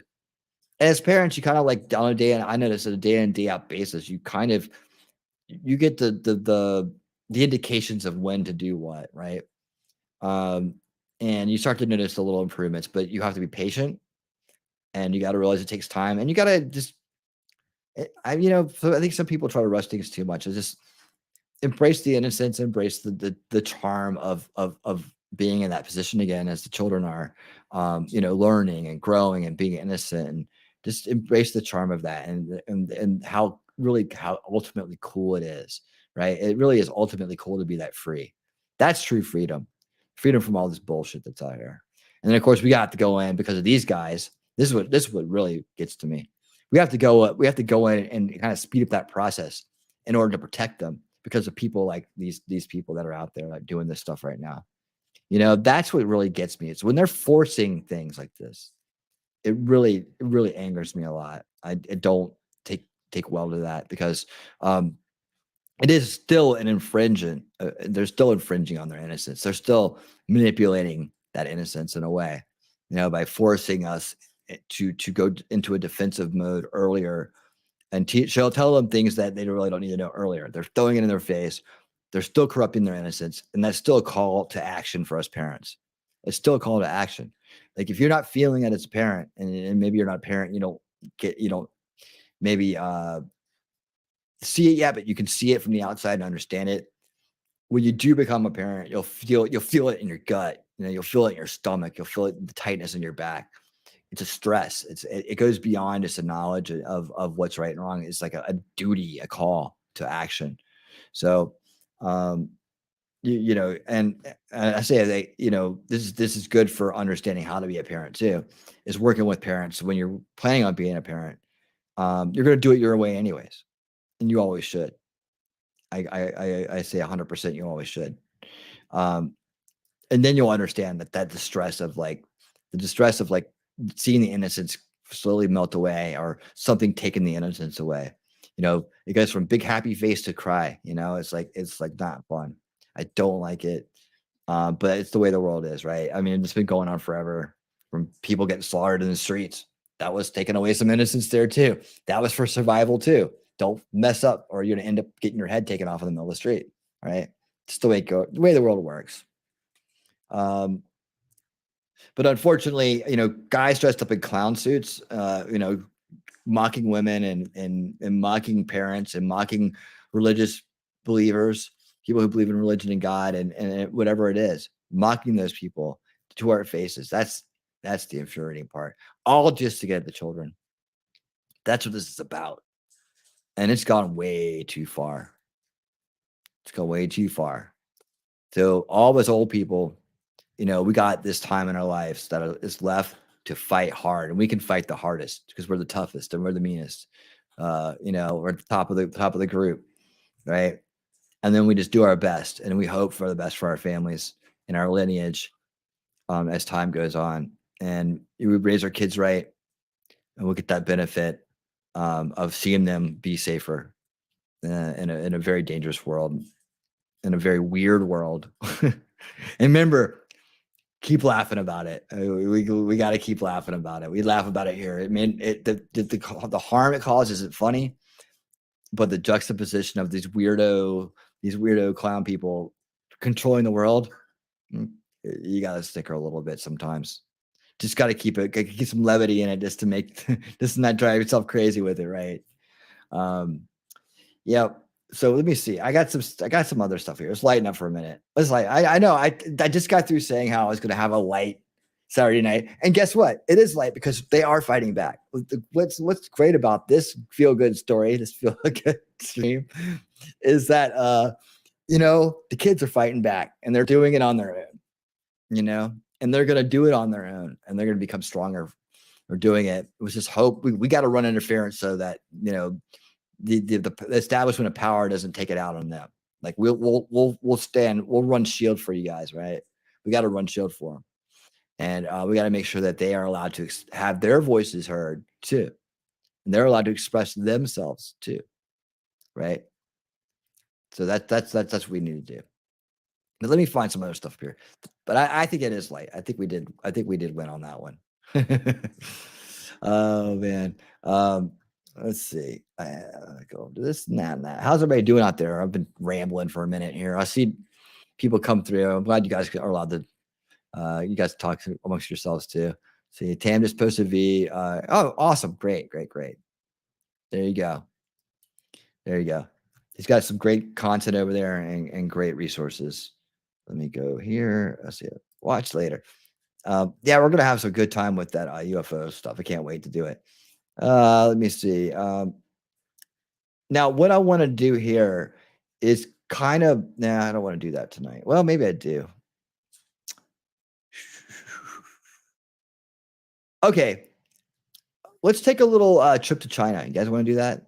Want to hear some stuff about what's going on over there in terms of eco stuff? I was going to maybe save that for a bigger stream. Let me see. Oh, well, no, not that either. I can't do the bot watching thing because I get taken down for that. Superhero gadgets. You guys want to hear about the birth of the bicycle? This is a quick 2-minute. I thought this would be interesting. Do you guys know the history of a bicycle? This is a 2-minute and 45-minute video, and it's from the it's black and white. Let's put it that way. 1937. 1937. The evolution. Like I said, don't expect any beach cruisers or mountain bikes in this, but this is a 2-minute and 45-second video, and I thought it was kind of interesting. If you ever want to just add to your trivial knowledge, this is a good one. This will kind of just break the ice here for a minute. We'll do a lot of different things here at the end, and then is Tam around? If Tam's around, let me know where V's at with his stuff, and I'll definitely be sending some people over there.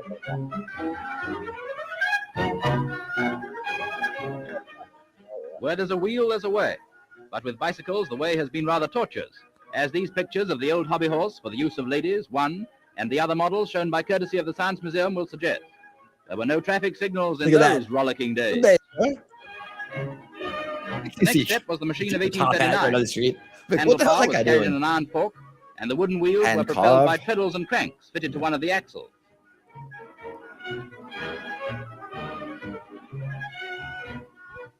In 1860 came the velocipede, and this one, if you please, is a light racer made of wood with a metal crankshaft. So you have rear steering. Rear steering, and it weighs only 63 pounds.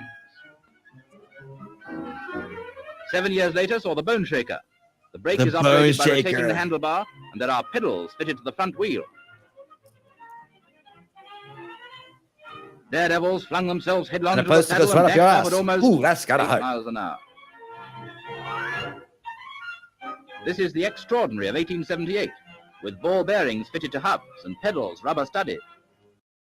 Do you see what they did? They already had spokes, right?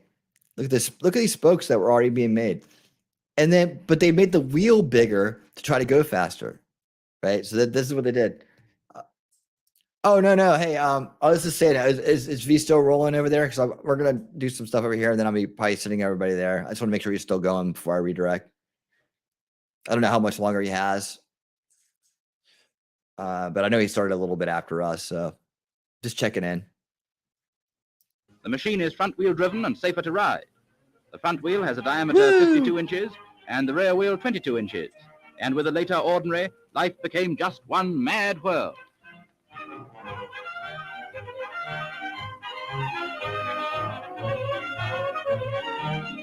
Looking good. First rear chain-driven safety made its appearance in 1879. Look at that. Look at the seat position on that. The saddle is now much further back. Yes. Oh yeah. Look at the seat. Look at this. Hold on. Look at the way the seat is. Look at the way. Made its appearance in 18. There you go. A perfect view. That doesn't look very comfortable, or it looks very comfortable. It depends on who you are, I guess. 79. Oh, he's wrapping up. The saddle is now much further back, and there are thrilling footrests for coasting, my dear. This tricycle was born in the same year. It had 2 small wheels in front and a large rear wheel, and it was steered by hand grips. The tricycle was rear driven, and the front wheels could be adjusted to enable the machine to pass through narrow passages. I mean, still, to have those back in the day, you had to be rich, right? This is like a wealthy person's kind of toy, isn't it? Everybody would have had them then. You know, they've been doing everywhere if everybody could afford them. 2 years later came the dicycle, with 2 large road wheels on it. The dicycle. You get on it, it's like rolling the dice, man. Like, you just never know if you're gonna make it home or not. Look at that. Look, honey, I got you a dicycle. Oh, great. An axle which supported the saddle and entire frame. It was steered by means of spade grip handles, which also contained a brake. A roller prevented the rider from falling off backwards. And 2 giant wheels. In 1885, we saw this safety, with solid rubber tires and a saddle like a shoulder of mutton. Look at that seat, dude. Then the safety of 1890, with diamond frame, curved forks, and a plunger brake to the front wheel. Plunger brakes. So we've progressed, from the old hobby-horsey period to the present shorts and sports stage. From the tandem and bloomers, I'll bet he talked behind her back, the rascal, to the carefree, any old thing of modern youth. Clever. Cheerio, old fruits. So yeah, I saved that for you guys. I wanted you to see the history of that bicycle. Chaos breaks out over LG. But you know, that's only from 1937. So you know what? You're not going to see 10 speeds. You didn't see any of the gear shifting going on. You didn't see any of the beach cruiser style or e-mountain bikes over the day, right? So that's still just like going back to like the one gear bike, right? The one gear bike. I thought it was kind of cool when I came across it. I was like, oh yeah, I like that. I like that. Let's see, where is I on this one? Oh, the watch later list. Okay. The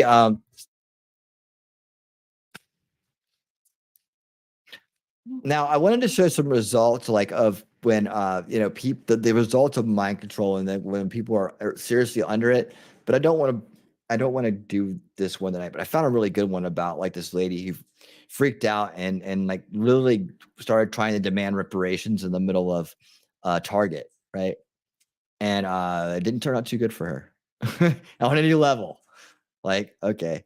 I showed the one about the airline flight already, right? I did do that one. Okay. And yeah, we're back down to this stuff. So a lot of this stuff I want to save. I showed that. Okay. Yeah, we had 12. Okay, cool. I've asked, man, thank you guys so much for being here. I've asked a lot of you guys just hang with me for 3 hours already, right? On just an informational stream here.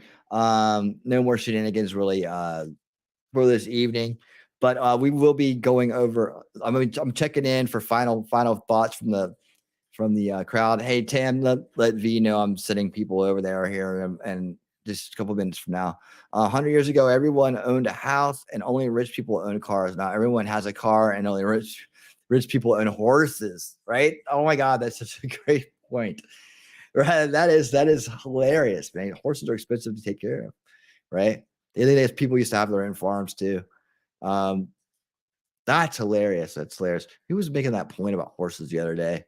Well, I'm sure it'll come up, but it's something about. Oh yeah, it was the UFO stuff I was reviewing. I review all this stuff, you know. It's when I'm not around or I'm doing something else during the week. I'm usually just reviewing content and coming up with ideas and talking to people about shows and doing all the behind the scenes stuff. You know, this week I had to clean out a lot of stuff and get us remonetized, right? So we're really happy about that. And I hope you've enjoyed the content tonight. And I hope that and thank you everybody that's super chatted. I really do appreciate that. T-Rex, Tam, V, T-Rex again, T3, and thank you for all the memberships as well. Let's see how we did tonight as far as our new members go and our new starting group looks like. We have well, right now it's showing 4 new members, so that's awesome. Total time on level. Okay. So yeah, and a lot of these have been 2 1 month subscribers already. Boomer's a new one. But yeah, a lot of people had been here before and were rejoined tonight. Awesome.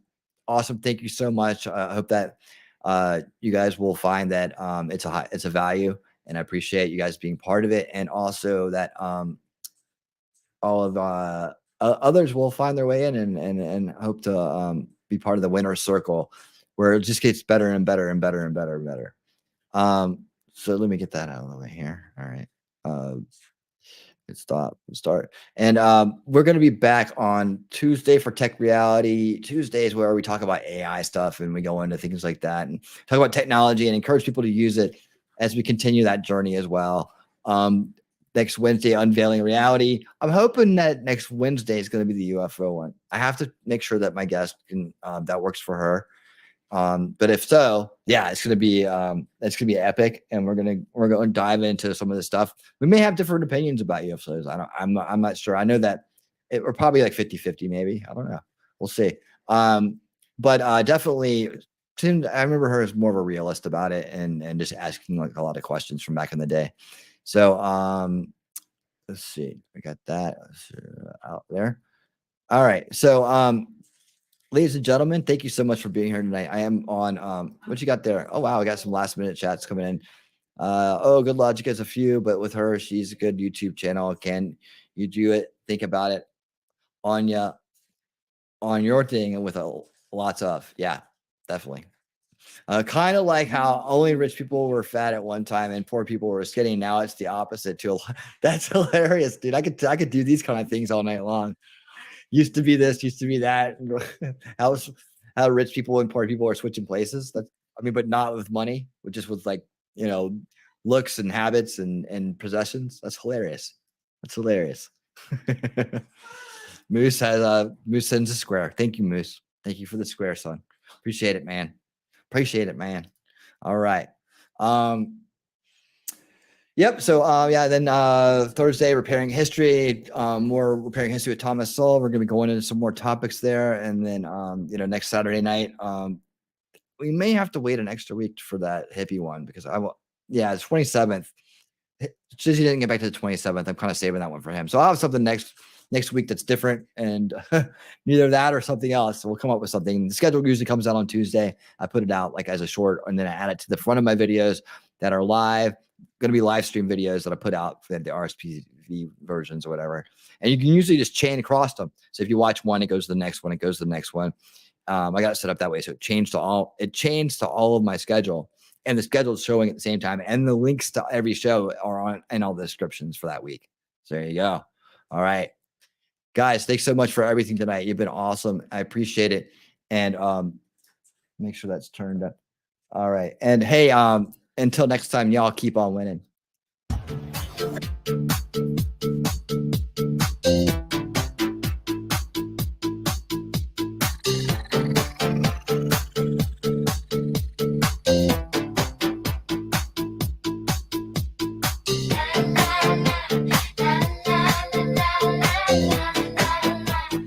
Wait a minute. What am I doing? What am I doing? Stop the show. Stop the show.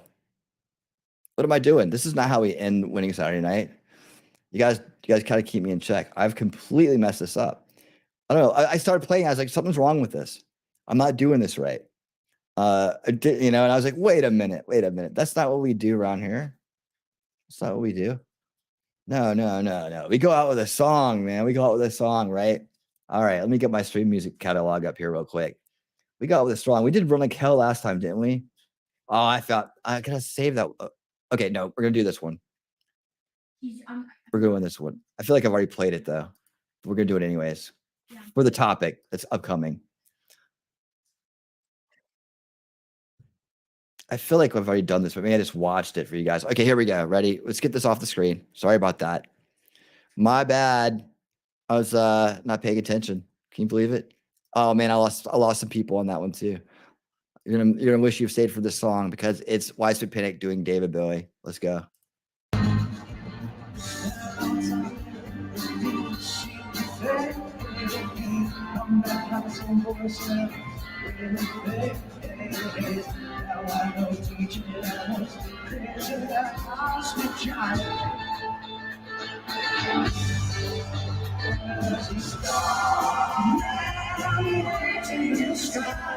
He'd like to come and meet us, but he thinks he's lost. There's a star man waiting in the sky. He told us not to blow it, cause he knows it's all worthwhile.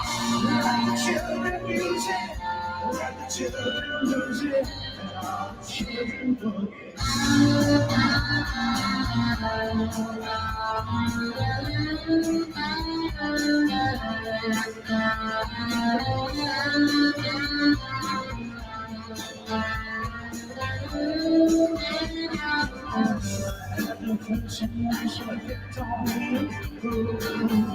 That's why I show you her too cool.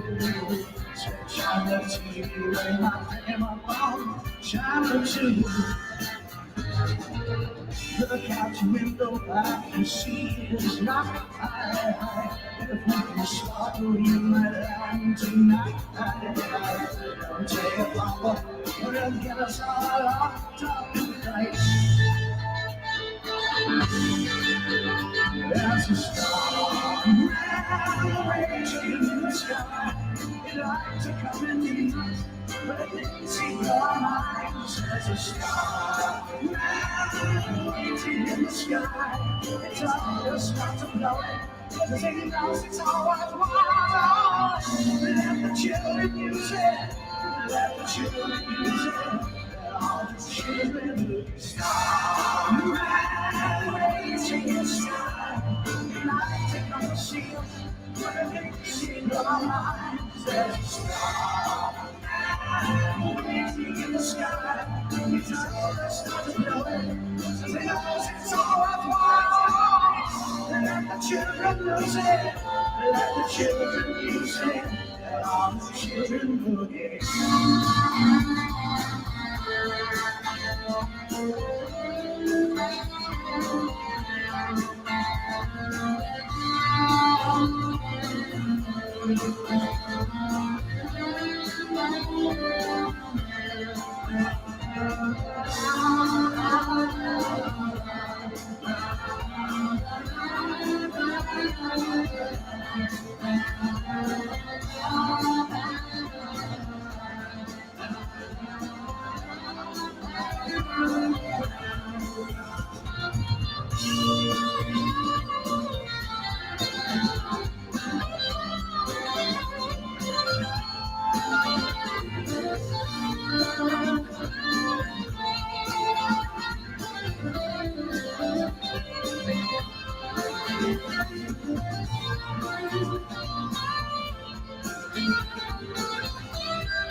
And you come in a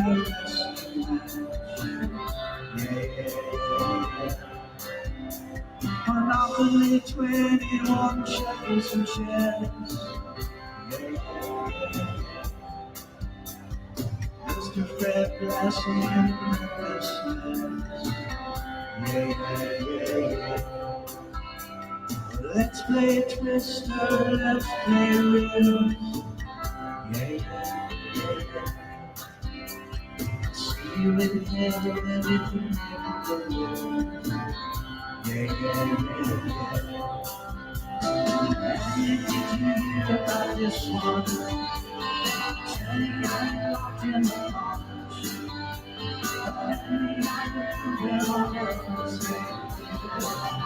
Always in touch.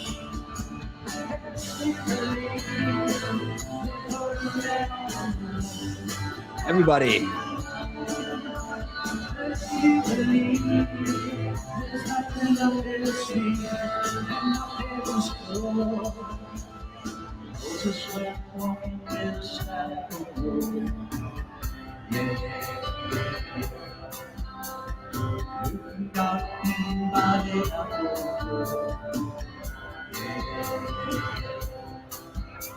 Your Egypt was troubled by horrible lands.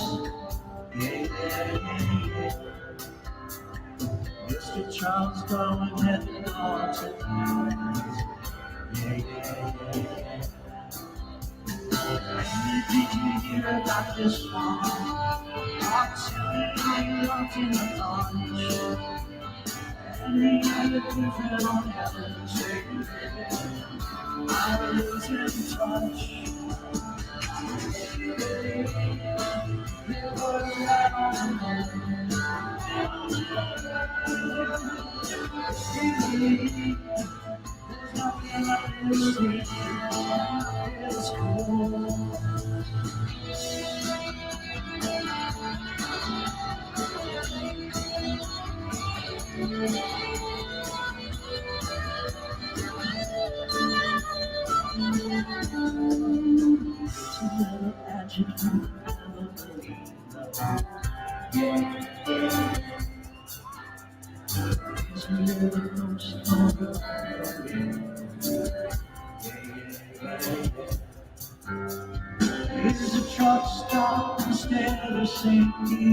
Thank you guys again for being here. Talking Trash Truth, Boost Maneuver, Tam, Suzanne, Anel, Quan, Daisy Girl, Tweety, Rabbit,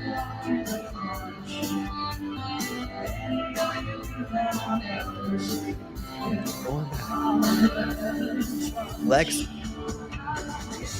Cool Frog, NL, Jacob, T-Rex, China to 3, the Sheriff of YouTube, B Radio, Boss Media, Texas Jen. Thank you guys so much. Matt Boo, thank you. Corey, thank you. Thank you for being here. Outpost Nerd, thank you. All right, guys. Have a great evening, man. Keep winning Saturday nights. I'll see you next time.